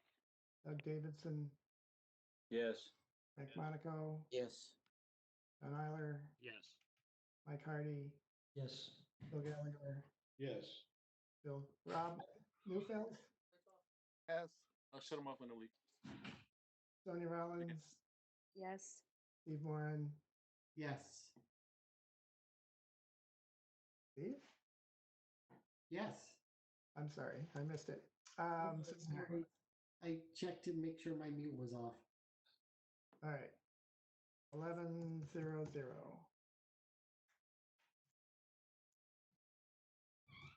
What's next, Doug? Next, we go. Transfer from water stabilization? Yeah. Transfer water stabilization. This is the water stabilization is the fund that was set up for the extra increase in our water bills to be set aside to start to pay for the MWRA connection and some of the capital expenses plus some of the water purchases from MWRA as part of this. Is that true, John? That is correct. And if you recall, the way we do this is in January, we take the money from our water bills and put it in the stabilization fund. And then for town meeting in May or June this year, that's what we take it to fund, whether it's purchases of water and or debt service for the project. So this is the 240,000 for this year's, both purchasing of water and debt service. And this is going to grow as this project moves forward. That's correct. All right. Questions, anyone? This is Frank Roger. Do we actually have any debt against this yet? John? There's no debt, is there? We should, and I'll have Whitney answer that. Wendy? Hey, this is John. Okay. Easy. So the 214,000 that we're transferring this year, if that's not the number, is actually on purchases of water purchases and not the debt service. Thank you. In a couple more articles, you'll be approving some. Yeah, so we've actually bought $250,000 of water from the MWRA. That's what we're anticipating buying next year. Is that the deal? Yes, and John, sorry, but I was under the impression that we were going to start paying some bonds because of phase one project. And this is why we're carrying some of the money to pay for that as well. Well, then you've got to earmark it, I think. I'll let you guys figure that out. I just don't think we've issued anything to put money into for debt. We have 700,000 in phase one, but we're paying it off with debt service budget. So this won't actually be going to debt service, but it is offsetting the amount they asked for in their budget. So the bottom line is still right. In the operating budget. Correct. Ah. Okay, I get it. Thank you.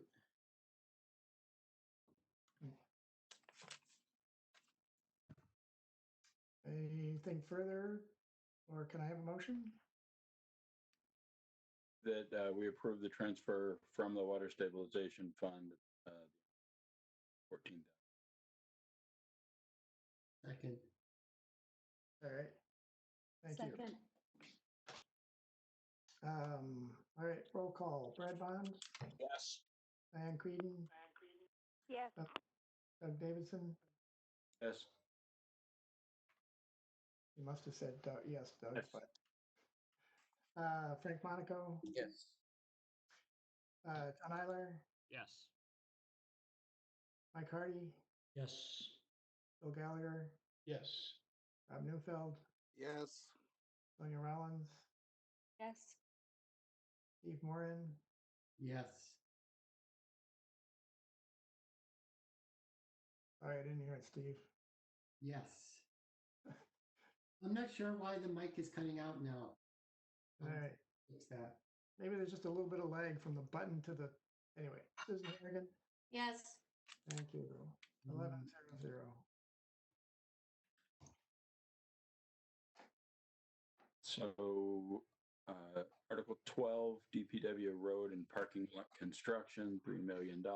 This is borrowing money for ongoing parking lot paving and road repair and paving in town.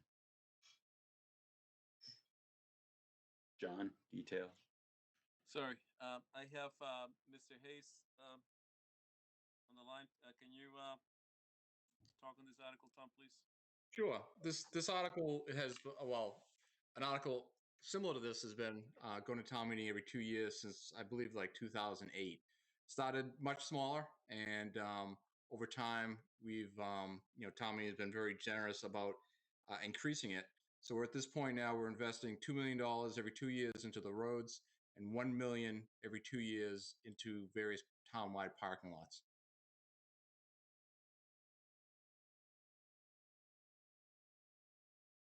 Question, Roger? Yeah, Frank. So this will go into an issue when we issue a bond. Is that where this will go? And do we have any other issues going out this year? Are we going to do a bundle or what?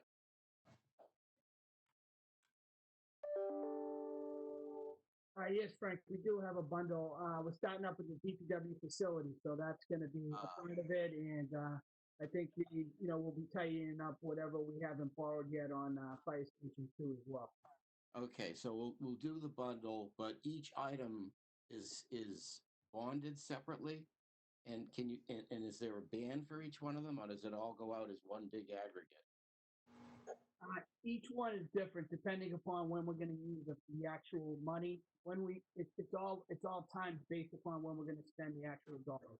Okay, so all we're authorizing here is to go ahead and allow the administration to go ahead and encumber another $3 million of bonded indebtedness whenever you bundle this thing, right? Correct, and the $3 million is already built into the long-term debt plan you guys review every year. Okay, thank you. Mr. Chairman? Yes, Phil. Do we have a list of the roads that are going to be done? I didn't see that. Tom?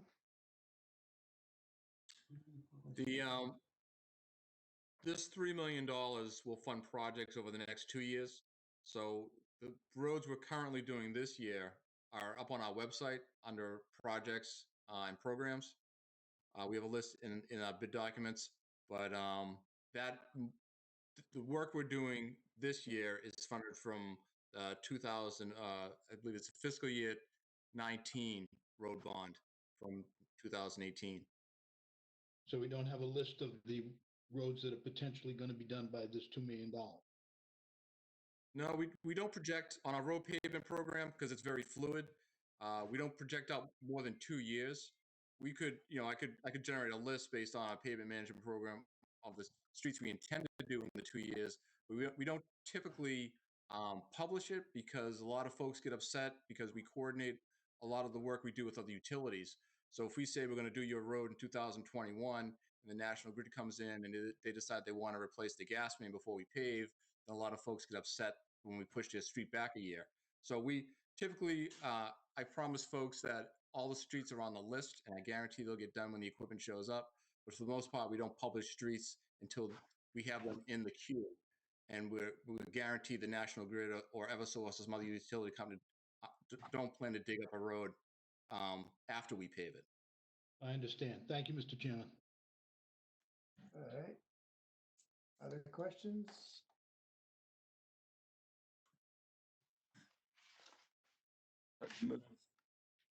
Article 12, DPW road and parking lot construction for $3 million. Thank you, Doug. Is there a second? Second. Thank you, Sonia. Roll call vote. Brad Bond, Yes. Diane Creedon, Yes. Doug Davidson, Yes. Mike Monaco, Yes. John Eiler, Yes. Mike Hardy. Yes. Mike, I missed you. Yes. Thank you. Bill Gallagher, Yes. Rob Newfeld, Yes. Sonia Rollins, Yes. Steve Moran, Yes. Susan Harrigan. Yes. Thank you. 11-0-0. Another big one coming up. This is another big one, the MWRA connection design phase 2. So you remember phase 1 is the connection along Adams Street to Lexington Water. And then phase 2 is a larger pipe that would go to Arlington to complete our connection to MWRA. There have been a few changes that John can highlight. This is a little bit accelerated in the original plan. We have a chance to do some maybe work with Lexington and Bedford and get some regional cooperation going, which helps with MWRA. And we have a chance to maybe speed up our connection to MWRA a little, or at least stay much closer on our original schedule. So, John, you want to give some details here? Yes, if I may, Mr. Chairman. First, I want to start with the good news that we have. We finished a big milestone in MIPA. The MIPA process was complete, and the town did receive a MIPA certificate for this project.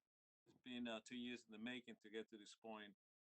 The next step, which we hope is going to be the last step as far as the major permitting, is to get approval from the Water Resources Commission, and we're going to be in front of them tomorrow. We expect and we hope that they're going to accept that application as complete, which will start the clock on all the hearings that they have to have between now and the end of the year to finally approve the interbasin transfer for this project. Parallel to it, though, we're also working on finishing up the design of the Adams Street main, which is phase 1, as you see from your backup sheet, and actually construct that before the end of the year. That's our goal. So why do we need this project? As we were going forward with the the permitting for phase 1 and phase 2 of the MIPA process, it evolved into something that I think in the end is probably going to save us a little bit of money and time. Rather than have 2 separate routes, as we had originally suggested, now we're going to share the Adams Street main. Adams Street main originally was going to be just an emergency connection main for the next few years, and in the future, it's also going to become part of the way in which the water enters Burlington. So that main also grew in size. It was supposed to be a 12-inch main. Now it's a 24-inch main. In addition to that, through the permitting process, DEP is requiring us to add orthophosphate to the water. Orthophosphate is what we add to the water in Burlington to prevent it from being corrosive. That's something we've been doing here for years. The MWRA does not use orthophosphates, but DEP is going to require Burlington to add it at the town line. And then the third part of this project is to start design of phase 2. That's why it's up to the $3.5 million. And like Mr. Davidson said, this would allow us to expedite the project. We see opportunities with the MWRA in the regional approach to perhaps get some of this work done and paid by others. So we want to accelerate it and try to take advantage of that may be happening right now. The good news is at the end, the sum of the entire project is not going to be any higher. If you recall, it was $16.9 million for phase 2. We're asking for 3.5 right now, and our next step when we go for construction, we anticipate to be 13.4 or perhaps even less. So it'll add up to the same. We're asking for the funding a little earlier so we can move forward with the design and construction of that feeding station at the town line. Without it, DEP will not allow the town to actually take the water into our system.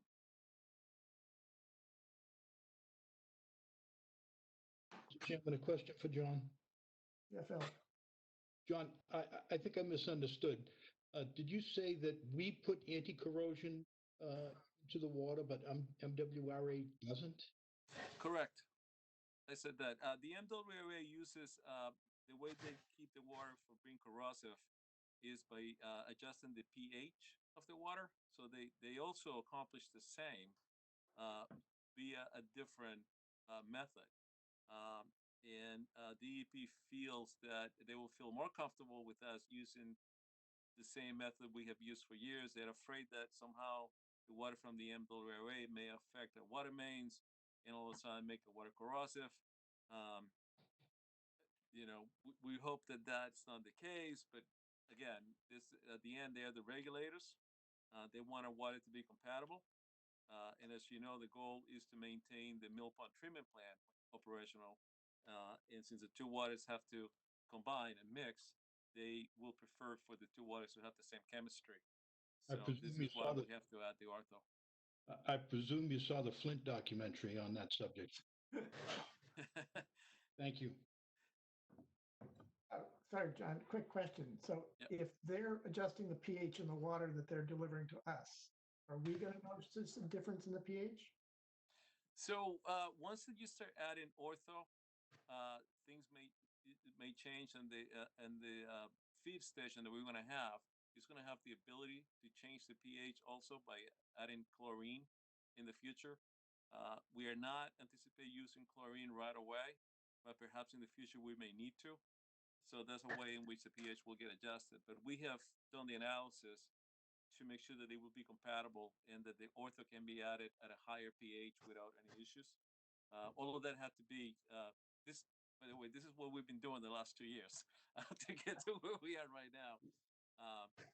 So in going through that process, we provided analysis, and we believe it's going to have no issues.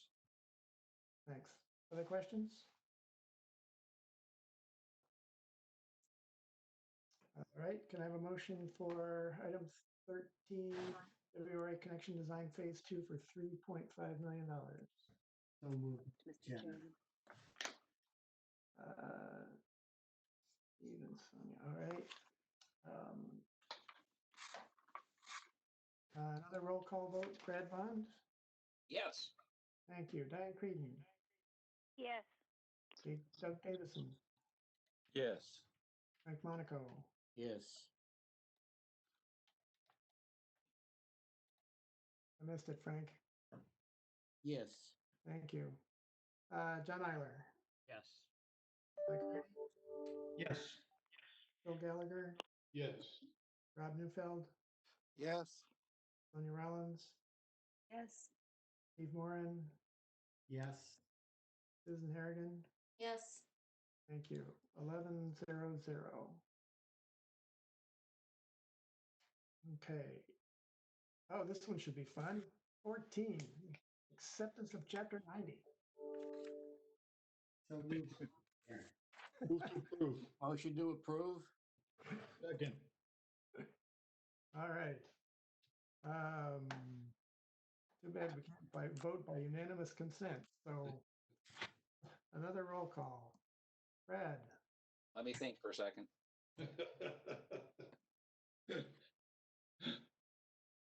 You may want to explain to our viewers what this is actually before we vote on it.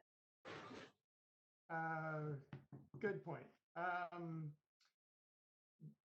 John sent us of what the state gives us money to do. Or, yeah, John.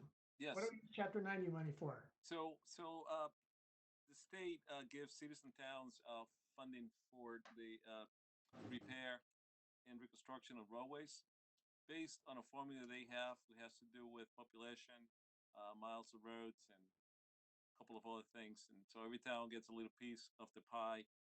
And this year's our piece is I believe it's $1,084,501. All right, thank you.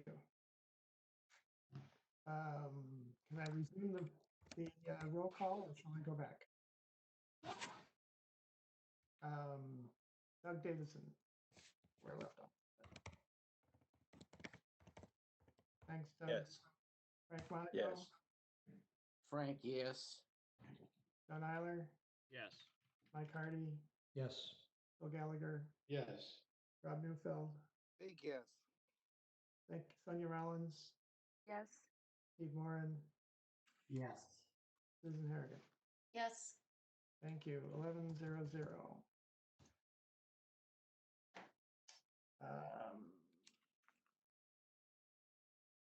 Now, if I'm right, Doug, that is all the ones that we haven't talked about before.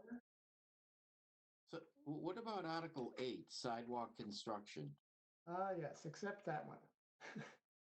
So this one somehow slipped off of one of the original lists I got from of the warrant articles, but the sidewalk committee had continued to advocate for it, and so we didn't get it in. We didn't get a chance to ask for a subcommittee meeting on it, and so it's here before the full committee. And perhaps I should ask Steve Moran, who is the chair of the sidewalk subcommittee, to present the article. Yeah. We asked Christine Warren to come in and actually do a quick presentation on the article. Keep in mind that the article was submitted prior to the COVID thing blowing up. And so it almost comes from a different world, but the committee felt that it was important to see the process through and to advocate what our position was. And I think Christine will do that for us. Great. Christine?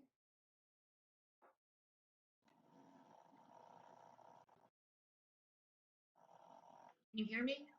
Yes, go ahead. Okay, thank you, Mr. Chairman. Thank you, committee. I'm going to be rather brief and to say that we got a lot of help from Mr. Sanchez and Mr. Hayes and Ms. Kasner, as well as people at Town Hall. And basically what we are faced with is at our first meeting, which our moderator convened, then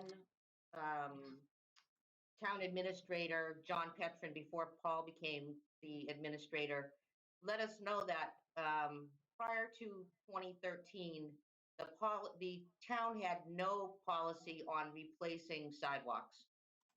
And it has not been until about 2018 when the selectmen voted in the complete street policy that we are looking at potentially building new sidewalks.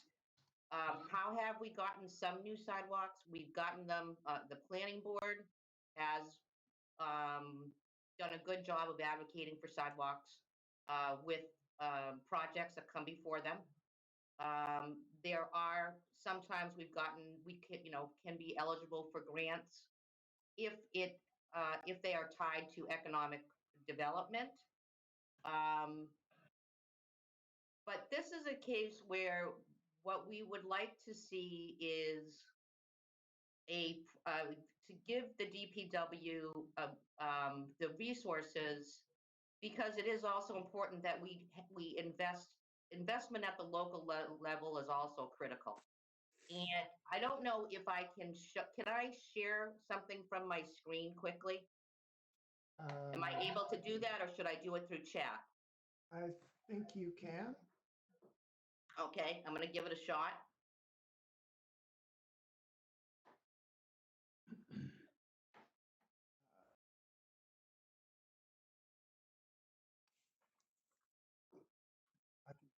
I can see your screen, yes.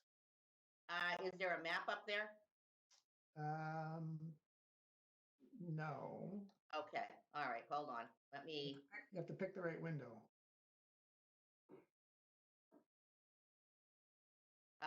Got it. Okay. So that is a map that shows everything in red is where no sidewalks exist. And I think at that point, that was I believe that Kristen Kasner gave this to us. That was the point when I thought, maybe I don't want to be on this committee, because this really isn't looking very good. This is an issue that's been brewing for about 50 years.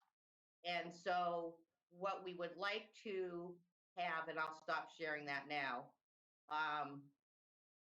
we would like the DPW to have the opportunity to have a sidewalk program like the roads program, where sidewalks can be done incrementally, they can be graded. We can also have some new sidewalks. There's a lot of support for sidewalks in Burlington by residents. We did a survey. The roads that the residents identified as most critical for either repair or new were very similar to what Tom Hayes submitted for the Complete Streets program through the state. Maybe a different order, but pretty much the DPW list was on target with what the residents want. Originally, I did want this to be more money. I think that we have people in town who really are afraid to walk on their streets. They're afraid to walk in their neighborhoods. I know that it's difficult times, but I mean, this is a long-term program, and it's a chance to start to correct something that has been going on for a very long time. And it also, I've never seen so many people walk.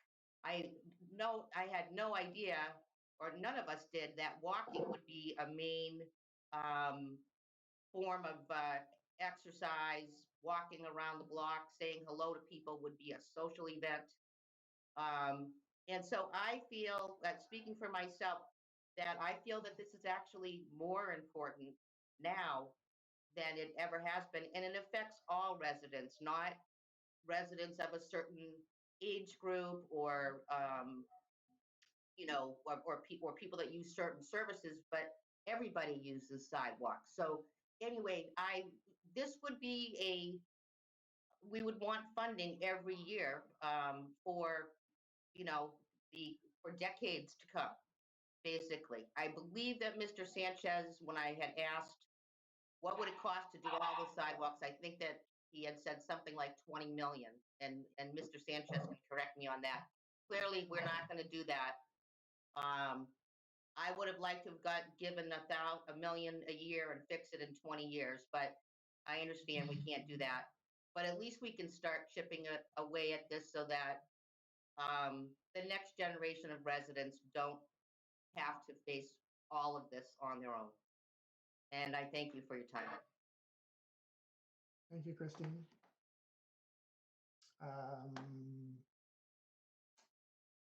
Questions? Comment? Mr. Chairman, Frank? this is Frank. So, Tom and John, so in the every other year appropriation that we bond 2 million for roads, and I thought it was 1 million for sidewalks, does none of that overlap at all with the targeted sidewalks that the sidewalk committee has put together? Frank, when we originally developed the pavement, the road bond, it was strictly for road maintenance. It was the investment in the roads. Sidewalks were never part of it. We started getting an appropriation of about $50,000 to help, reconstruct sidewalks. But $50,000, it doesn't go that far. Right. And that's when the whole sidewalk, kind of the sidewalk initiative gained a lot of traction. What the $2 million for roads is great, but if we start taking money away from that, investing in sidewalks, sidewalk reconstruction is as expensive per linear foot as road resurfacing. So if we start taking money from the road bond and investing in sidewalks, the road pavement condition index will start to fall. Okay, I remember all of that, Tom, but I thought in the bond that we just approved, the 3 million, someone had actually said that a major chunk of that would be for sidewalks. Did I misunderstand that? Well, it's $1 million for parking lots. Parking lots. That And then okay. $2 million for the roadways. Got it. Okay, all right. So it was parking lots, not sidewalks. Okay, I got all that. Now, back up a little bit. So Chris and Steve and to that whole committee, I mean, it's really, we're headed in absolutely the right direction, that we're making some form of policy out of this. And the identified source of funding that you've labeled in what you've published is free cash. And I think it literally says in your document, when available. So from my point of view, if we can't find a more almost guaranteed periodic source of money, and I would suggest we actually think about earmarking a piece of the bond that we issue. So if you need 2 million for roads and you don't want to chip away at it, then every other year it should be, 2.5 million or whatever to cover the sidewalks. But that's in a way neither here nor there. That would take more policy work. From my point of view, this is not the year to spend $300,000 on sidewalks out of free cash. And I'm not trying to kill the program, although I think the funding source is maybe not the best one to make this a sort of a non-debatable event that we just every year, every other year, we just literally know that we're going to fund the sidewalks. And $300,000 is not a lot of money annually for sidewalks, but I don't think this is the year to take it out of free cash. Yeah, no. Mr. Chairman, Phil? Tom, did we appropriate $140,000 last year for Terrace Hall, and where is that? The Terrace Hall, we actually put the Terrace Hall on hold for a little bit because of the problem we're having with the concrete. We didn't want to go forward and install a sidewalk, and then since 2016, we've had a real problem with concrete falling apart. So we're just holding back a little bit until we come up with until the concrete industry comes up with a solution, because it's not workmanship. It's something that happened in 2016.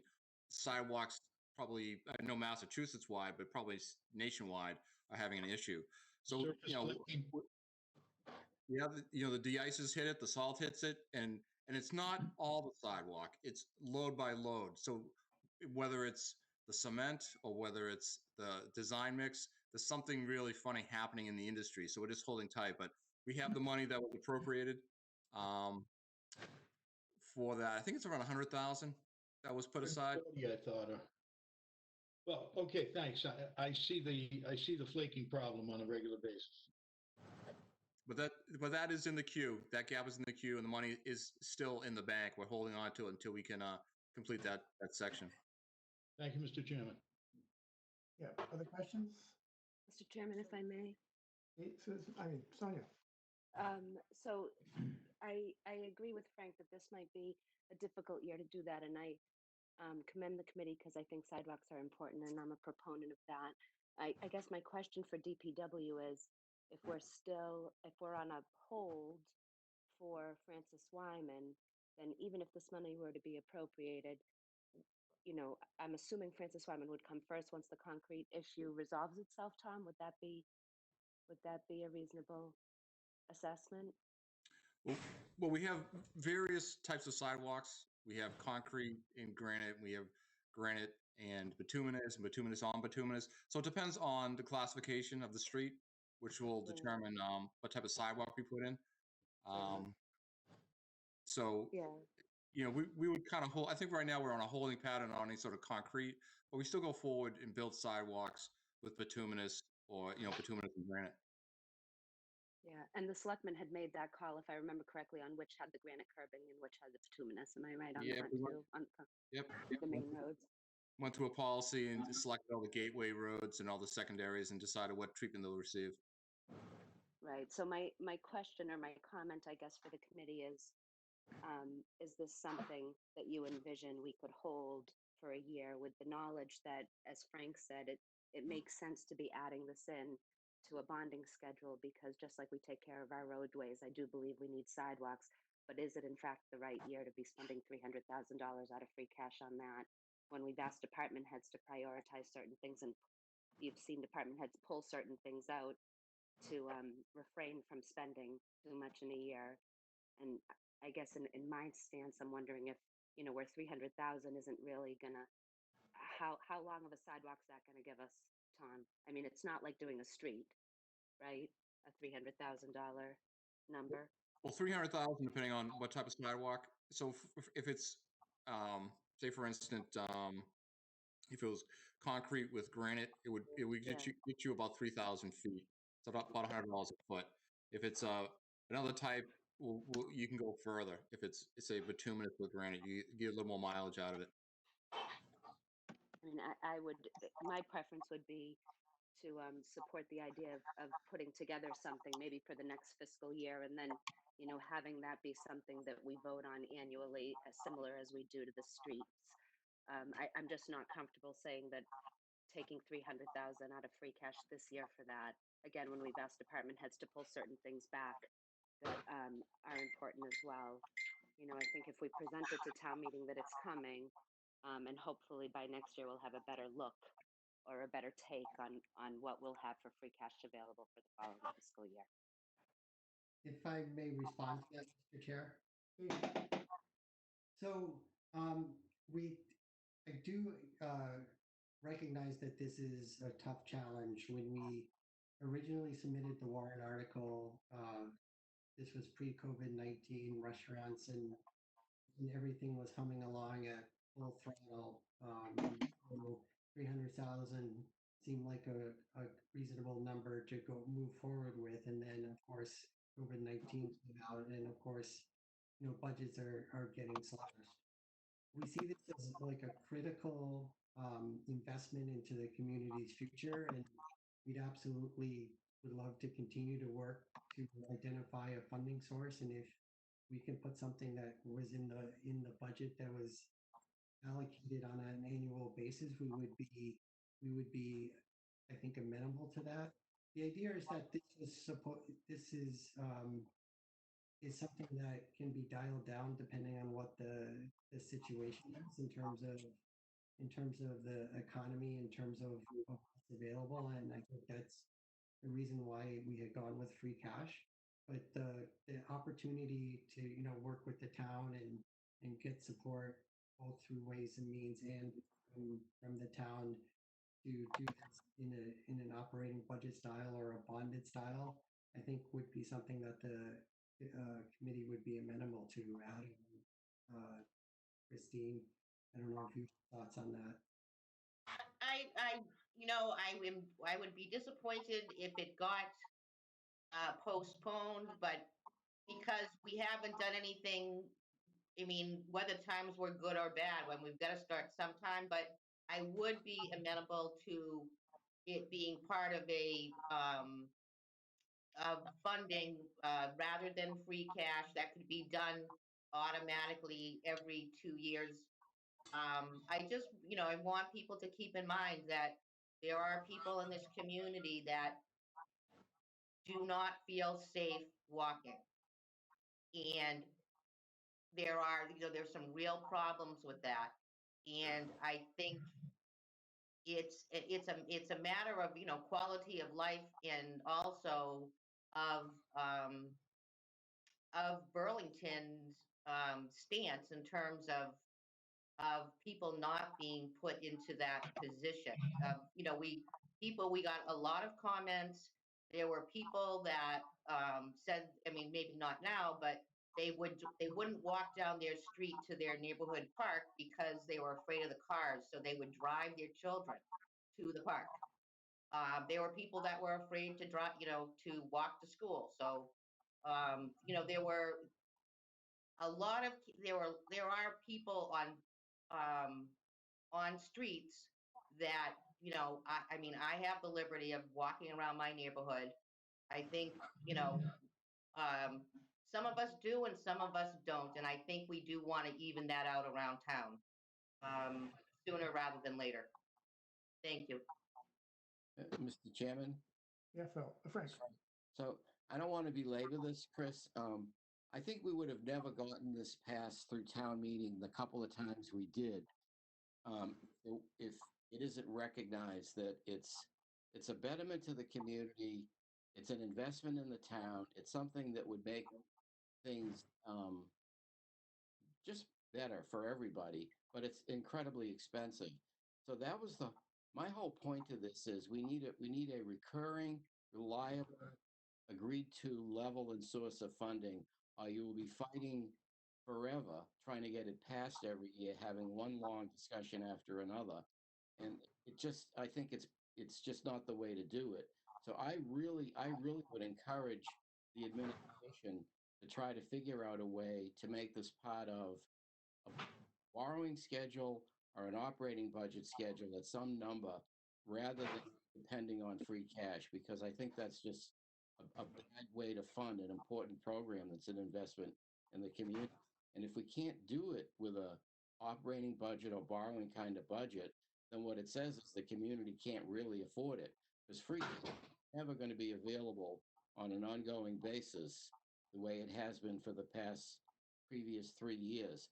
As we tighten up budgets and we get, the screws turned down on only budgeting what we really need, we're going to be generating less free cash anyway, and it'll dry up on you.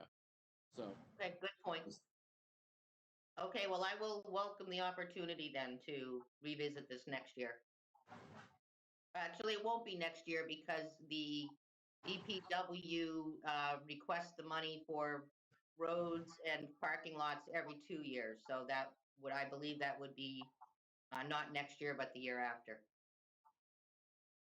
I have a question about that. I don't necessarily know if we would be tied to that. I think we wanted to smooth it out and allocate a certain amount of money to people to reduce that technical debt, or sidewalk debt. It could be allocated on a yearly basis, so you don't have the bumps in the schedule.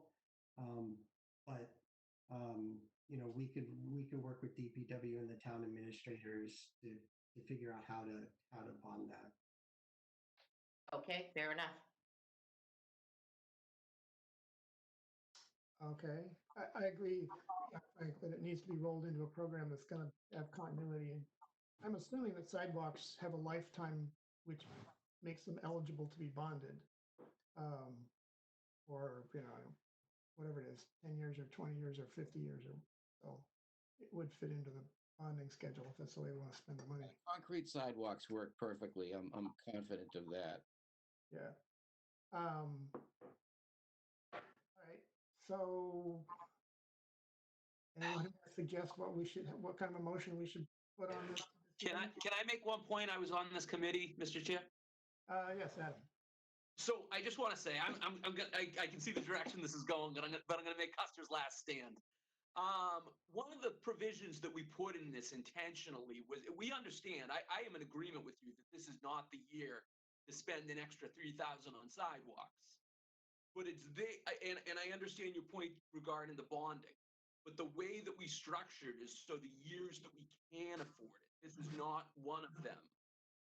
The years that we can afford it, it's there. So, we could take this to town meeting and approve it. That doesn't mean the 300,000 needs to get spent in sidewalks this year. That means at some point we have a surplus of cash that is there to be drawn upon without having to go through the rigmarole. Or go to town meeting and they decide to extend it by another 50 grand. I'm sorry, I'm done. But that was just my point that I wanted to make. Mr. Chairman, Just a second. Mr. Chairman, go ahead. Just a sec. So Adam, the way that usually these things work, this is the time of year where we decide whether we have free cash and figure out how to dole it out for warrant articles. We do it every year. Gives us a little bit more of a big picture. Bill. Yes, Mr. Chairman, there are a number of heavily traveled roadways in the town that do not have sidewalks. And if we can afford to spend $80,000 on 15 people taking the bus, we can afford to spend $300,000 on doing some of these sidewalks. So I'm in favor of this. Mr. Chair? John. Phil, I actually had the same thought, surprisingly. But I think if we go down that route, I think we could quickly justify spending anything. So I don't suggest we do that. I would say, quite frankly, with the beeline, I'm going to argue against that at town meeting for a lot of the same reasons, rather than arguing we should spend everything because we spent the beeline money. I would suggest at a minimum, much like other warrant articles, we delay this one until a later town meeting. It could still be this year.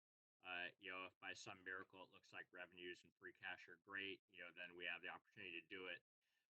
But I would definitely advocate voting against it at this exact moment. Anything further, or can I have a motion? Mr. Chairman, I guess I would ask of the committee, is their preference to have a motion to postpone it? Or is the preference to move the warrant article forward? I mean, again, I don't want to, like Frank said, we don't need to beat this down, but I think it has absolute merit. I don't think it has, I'd rather not see free cash spent on it. So in my opinion, I'd like to postpone it so that we can maybe talk to the administration about different funding mechanisms and bringing it forward to another time. I don't know how the committee feels about a vote on the actual warrant or a vote for a postponement. This is Mike. I'd favor a postponement. I'd second I it. favor it. Would that be to a date certain? I mean, to January town meeting, or is it just a indefinite? Do you have to do? They can bring it back anytime they want. You can make it a time certain. I don't think it changes anything. But you don't have to. That was my question. But just move to approve and then defeat it. Then it can come back at any time. You can do that as well if you want to get a no vote. I mean, I think I would. You'd be making it as a no vote. If I may speak for a moment, Christine? Mr. Chairman. Yes, Christine.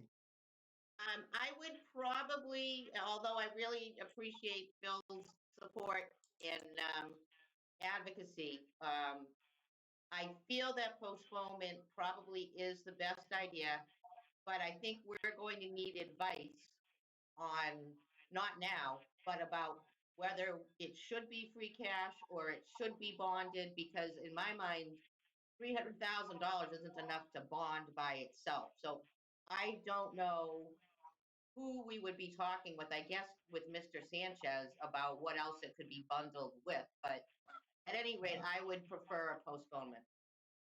I would second that, and I think we could go back and look at the moderator to get reappointment, because we were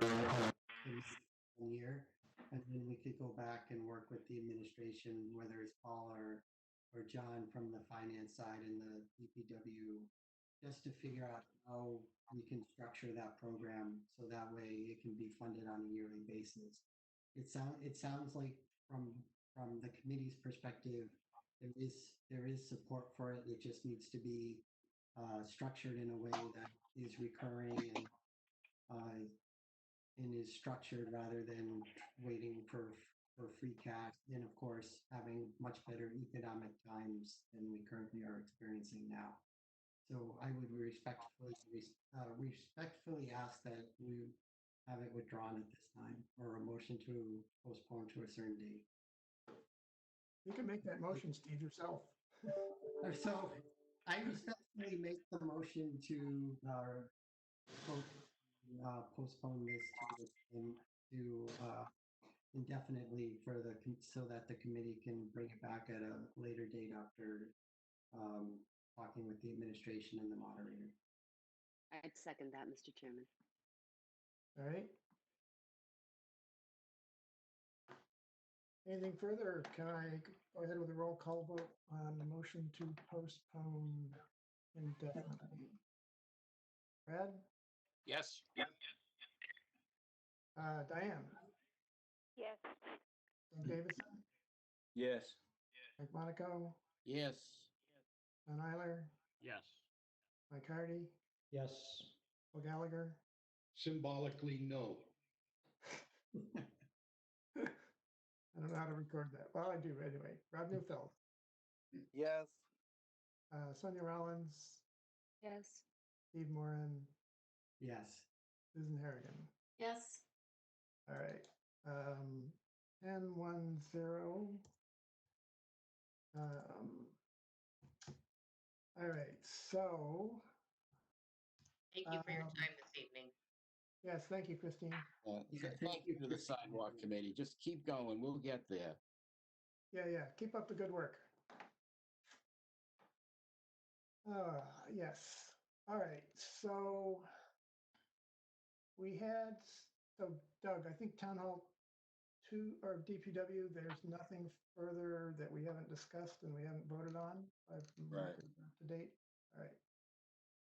Last week, well, let's see. So we have a group of warrant articles from the schools and a couple of things from Town Hall 1 that were postponed. We didn't talk about last week. Can we do the group of school warrant articles next? We had presentations of them on each individual warrant article on April 22nd, but we deferred voting. I think since then, the warrant article 7-19 for the turf field was postponed. But the schools, I believe, are still interested in the others. So we need to figure out how to vote them and have an opinion, Ways and Means opinion on the record.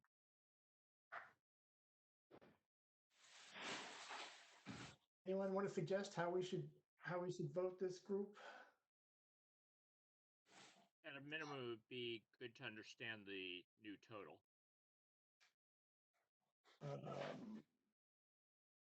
I don't suppose. Which I realize I should know. You're really quick with numbers, John. I was going to ask you that, John. I know. I feel embarrassed asking it. I believe it's 1.1 million because it was 1.6 and they took out 500,000, correct? That's the number I would have estimated, yes. All right. Let me just do a quick thing here.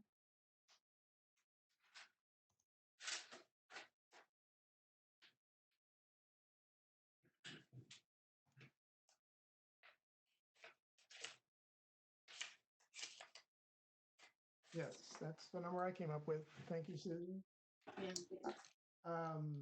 So I think if there were a motion for this, the motion should probably identify each warrant article by number, name, and amount. And if we choose to vote them together, maybe that's sensible, but I think we should be explicit about what we're voting for, not just the total. Do you want to read them off and ask people if there's a hold on anything like we do at town meeting? Sure, that would be a good way to do it. Okay. So 7-17 is the interactive technology request for $85,000. 7-18 is the MSMS boiler repair for $25,000. I'm going to leave out the turf field because it's already withdrawn. 7-20 is the music department. Roger, Yes, this is Chris Monaco. hi, Chris. I just I wanted to point out that the school committee has not officially postponed the field. What we did, what we're planning to do is to keep it and then right before town meeting to try to postpone it to a date certain like January. We didn't want to just postpone it and walk away. We wanted to have it in place and then postpone it until there's available funding. Okay, I'll take that as a whole for the moment. And But you can always put it back in the warrant in January. It doesn't have to have a hold placed on it. You put it on in September if you want. well, we don't have free cash in September, but yeah. Yeah, we were thinking January.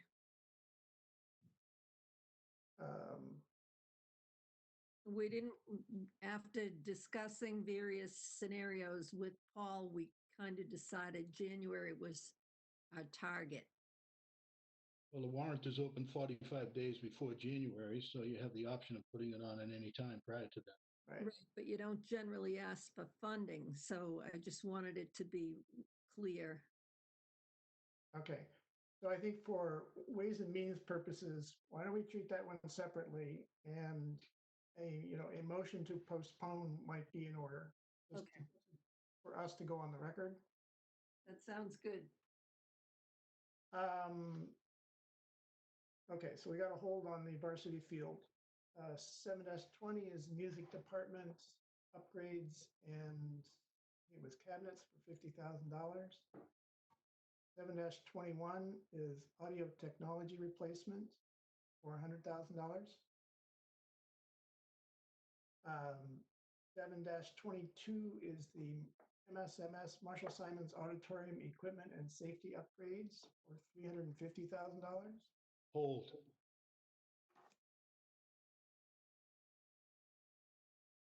All right. 7-23 is the Memorial Playground resurfacing for $50,000. 7-24 is the Marshall Simons exterior bathroom for $25,000. 7-25 is the water bubbler replacement for $50,000. It's across all the schools as needed. 7-26 is security camera replacement and upgrades for $75,000.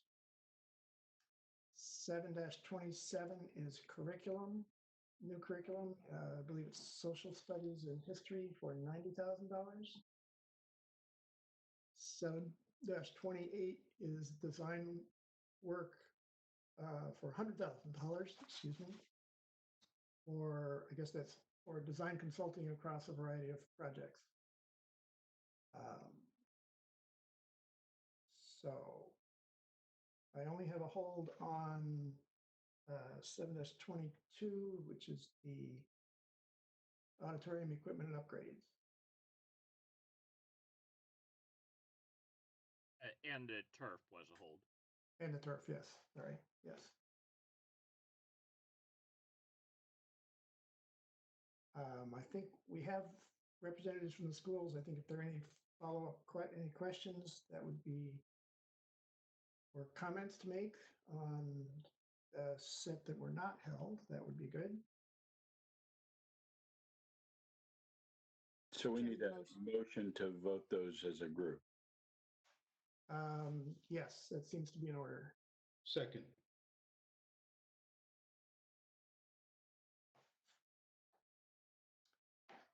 All right, so,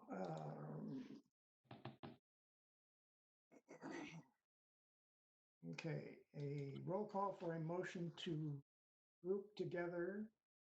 I suppose I could name them again, but all but two of the school warrant articles.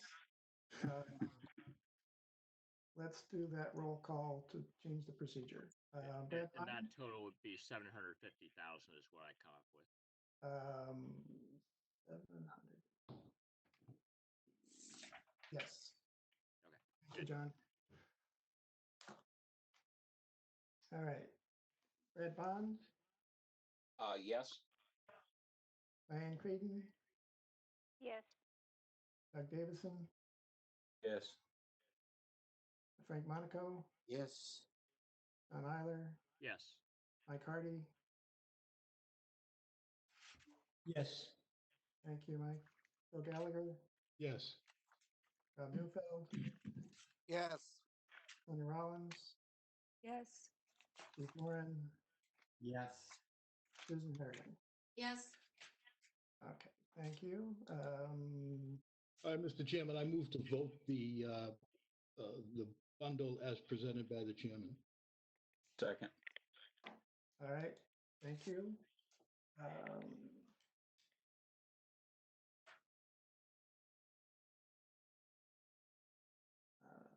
Okay.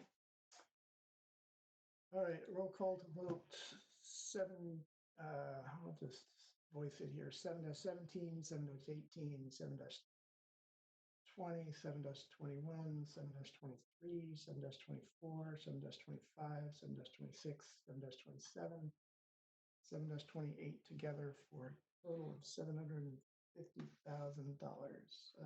Brad Bond, Yes. Diane Creedon, Yes. Doug Davidson, Yes. Frank Monaco, Yes. John Eiler, Yes. Mike Hardy, Yes. Bill Gallagher, Yes. Rob Newfeld, Yes. Sonia Rollins, Yes. Steve Moran, Yes. Susan Harrigan. Yes. Thank you. 11-0-0. All right, so we go back to the varsity field turf replacement, 7-19.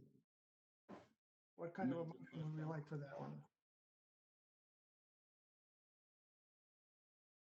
Need a motion to postpone indefinitely? Second. Second. Definitely. Which one is that? Fairfield. All right. Any comments on that? No? All right. Brad Bond, Yes. Diane Creedon, Yes. Doug Davidson, Yes. Frank Monaco, Yes. John Eiler, Yes. Mike Hardy, Yes. Bill Gallagher, Yes. Rob Newfeld, Yes. Sonia Rollins, Yes. Steve Moran, Yes. Susan Harrigan. Thank you. 11-0-0. It was postponed. So on the 7-22 Marshall Simons Auditorium Equipment and Safety Upgrades for $350,000, it was held. Comments? Well, I have a question, Mr. Chairman. I would like to review what those items are again. I mean, this is a relatively new school. Why are we putting another $350,000? Why wasn't this previously done? What are the items? All right, so Bob, you want to speak to this? Yes, please, Mr. Chair. So first, let's just make sure that everyone understands that the middle school was upgraded through an MSBA project in 2011. During that time, the auditorium was not upgraded. We did install a wheelchair lift, but that was the only upgrade done in the auditorium at that time. MSBA does not quantify auditoriums and gymnasiums and so forth as reimbursable items. So we did not take advantage of doing any upgrades there. What's on the $350,000 request right now is $47,000 in new rigging for the curtains, 51,000 in new curtains, $89,000 in new lighting, and $136,000 in audio and video equipment, and approximately 10K in asbestos removal. Thank you, Mr. Kuna. Thank you, Mr. Chairman. Other comments and questions? Chairman, motion to approve. Second. Sorry. Okay.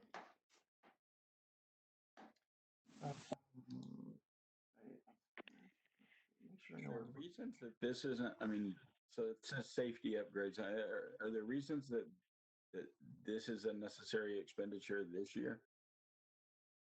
I mean, I realize it hasn't been done, but you know, hey, Yeah, what? it's just a big number.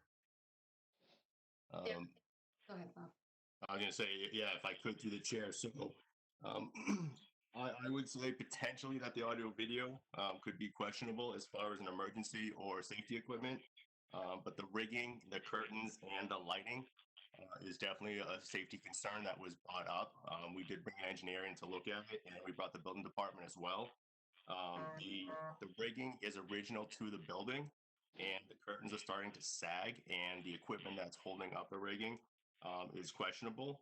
And it's definitely recommended that we replace that. If we were to replace the rigging, that's when it would come into question at least the house lighting up on the stage and the curtains. So those items right there are about $224,000.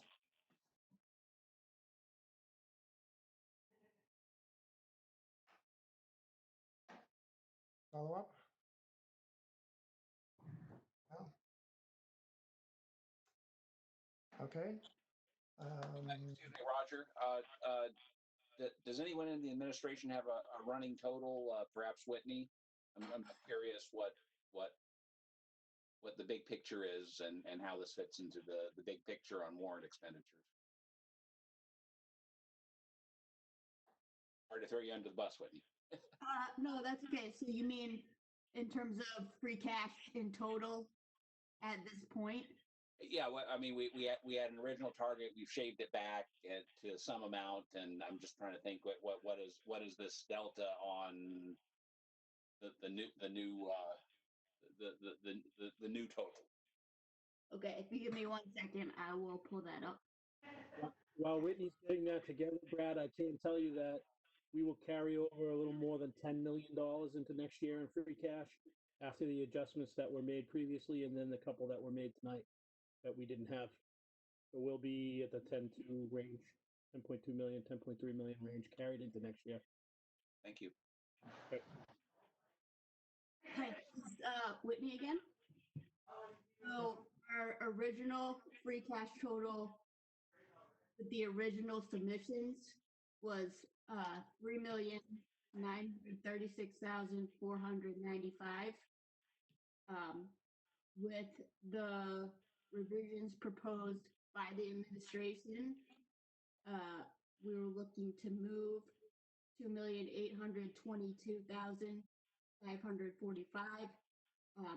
Now, since that number was determined, we've now moved to postpone the sidewalk. So that would be $2,502,545. And that includes so that would include this 350 amount. Yes. Okay. Thank you.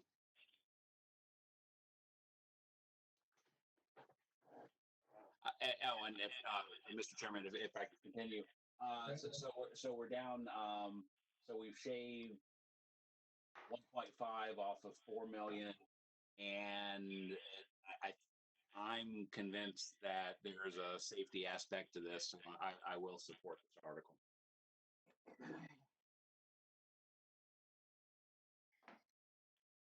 Okay, any other comments? We have a motion on the table. Actually, if I may, Mr. Chair. Yes, John.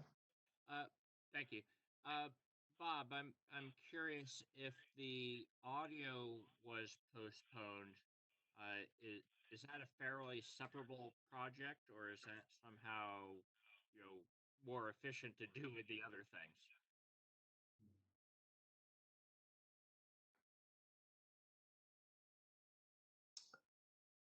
So it is completely separate.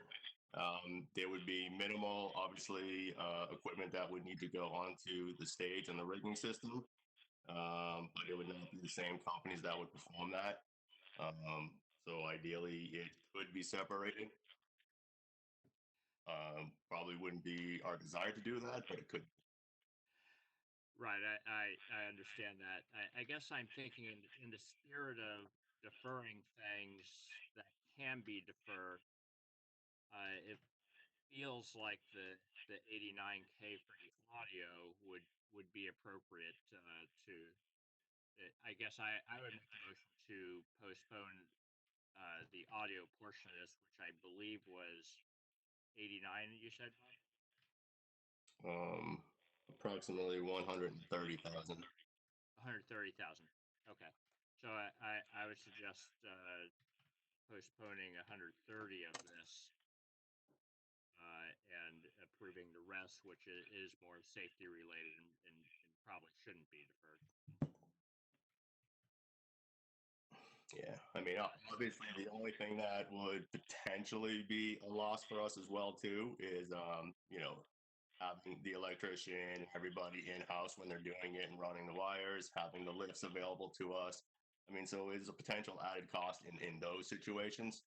Obviously, the vendor would be different than we'd order the equipment from, but as far as either the person doing the installs and so forth, so um, there is a potential savings by doing some of this together, but I cannot comment that this is necessarily a safety concern. So. Right. So, Mr. Chair, I don't know. I know we're in the middle of a motion, so I don't want to screw that up. I don't know how we go about this.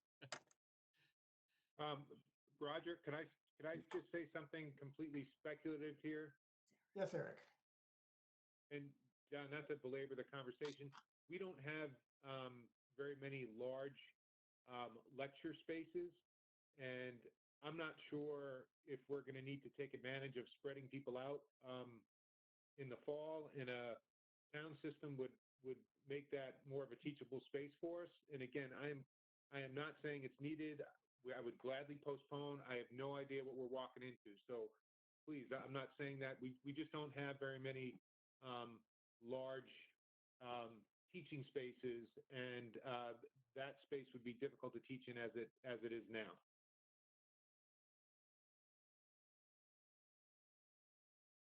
Thanks, Eric. Well, we have a motion. I guess if the original proposer and seconder would care to modify it, that's okay. I kind of think we ought to keep it together, but I don't see a Make the main motion and then offer an amendment, Mr. Chairman. I'm sorry, Phil, can you repeat that, please? Well, the main motion is for how much? 350,000 by the subcommittee? Yes. Okay, then you would move the main motion and then John could offer an amendment to reduce it. And the amendment would become the first order of business. All right. Well, we have a motion made and seconded. So John, if you want to make a motion to amend, I guess that's what Phil is. Mr. Chairman, I think Phil is saying the first motion has to continue on. And then if John wants to. The first motion is on the floor, but then John can supersede that with an amendment. Then the amendment is dealt with, and then the main motion as amended or not as amended would be dealt with. Right. Was that seconded? I don't remember. Second, so that way we can continue with the amendment. Right. Second. Here, the original motion was made by Sonia, and I think there were 2 seconds, but I didn't write down the names. So. Yeah. Just in case. I was asking whether John Eiler's motion was seconded. Oh, I'm sorry. Did John make a motion, or did he have an idea? John, did you make a motion? You're muted. Hey, Roger, Yes, Christine? I'm sorry, I was muted. I'd like to make a motion. Hold on a second. Christine? I would just like to reemphasize what Eric said. I think it's not a lot of money, and to do the project all at once and have a nice big teaching space is worth it. And I would hope that you would not postpone that piece of it. Okay, thanks, Christine. John, you have a motion to amend? Yes, at the risk of Chris beating me up later, I'd like to make an amendment to propose reducing the 350 to 220K.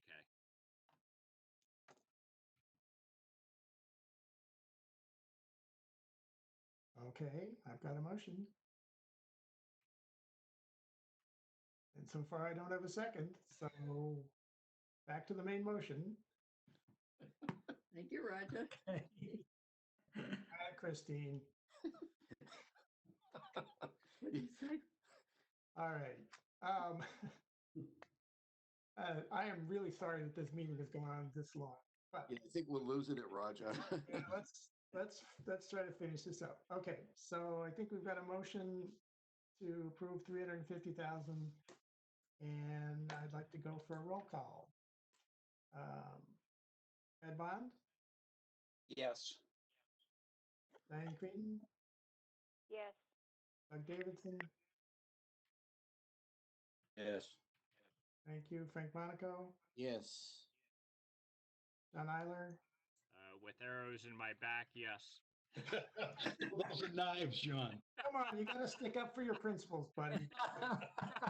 Was Mike Harden, the escadrille, John? That's a yes. thank you, Mike. Phil Gallagher, Yes. Rob Neufeld, Yes. Sonia Rollins, Yes. Steve Moran, Yes. Susan Harrigan. Yes. Thank you. 11-0-0. I think that closes out all the school subcommittee and school department warrant articles. We've voted all of those. Town hall. Just say thank you all. Yeah. Bye, Bob. Thank you all. Christine, Bob, Nicole. All right, so I have a question for the committee. We have probably a handful of Town Hall 1 things that we didn't vote on last week. Do we have enough energy to push through the next, probably for another, get those items all done? Actually, I forgot community custodial, but we don't need the school department really for that, so. Are you planning another meeting before town meeting, Mr. Chairman? Not at the moment. I think this is the last order of business. John Denizio, what you got? I just wanted to add that there are still a couple of warrant articles that the Town Hall 1 hasn't got to meet on. The two contracts for A&P and part-time, and then there needs to be another meeting on Articles 24 and 25. And then public safety hasn't met on the patrol contract yet. Okay, so it sounds like we have enough to make it worthwhile to meet again. Is that what you're gonna? That's what I was asking, unless we have somebody who specifically, for instance, from the planning board, if they've been waiting for 3 hours, we ought to take them up. Is there somebody who's here who's been waiting all night? I hope not. I thought we had taken them at the beginning. And I would move to adjourn, Mr. Chairman, and we have another meeting prior to town meeting between now and then. I'll take you up on the adjournment. Is next week too soon? Or is there any value in waiting 2 weeks? I mean, I would probably do it next week to get through it. I don't have plans. I think it's okay. Hold on, Roger. So, John, are you still there? I'm still here, yep. Yeah, so you think we can do the A&P and part-time before next Wednesday? I think we could. I'm not sure about 24 and 25, though, the two economic development. So 24 and 25, you're going to postpone those to January anyway? That isn't the plan yet. All right. Why don't we wait 2 weeks? I think you better. We can meet closer to town meeting. our actions aren't going to change what goes into the warrant that has to get mailed day after tomorrow or something, right? All right, so let's meet in 2 weeks. That's okay? I'm warming to this format, Mr. Chairman, because it's close to the refrigerator. Remember, Phil, there's no sidewalk between your house and mine. Yes. Yeah. But he can take the beeline. Yeah, beeline. I'm going with an Uber. That's worth 80 grand right there. All right, I can't really tell you how much I appreciate your hanging in here and pushing through all of these tonight. So let's plan to meet in a couple of weeks and meeting to move to, please adjourn. See you later. Good night. Good job, Roger. Thank you, Roger. Thank you. Well done, Roger. Take care, everyone. Good night.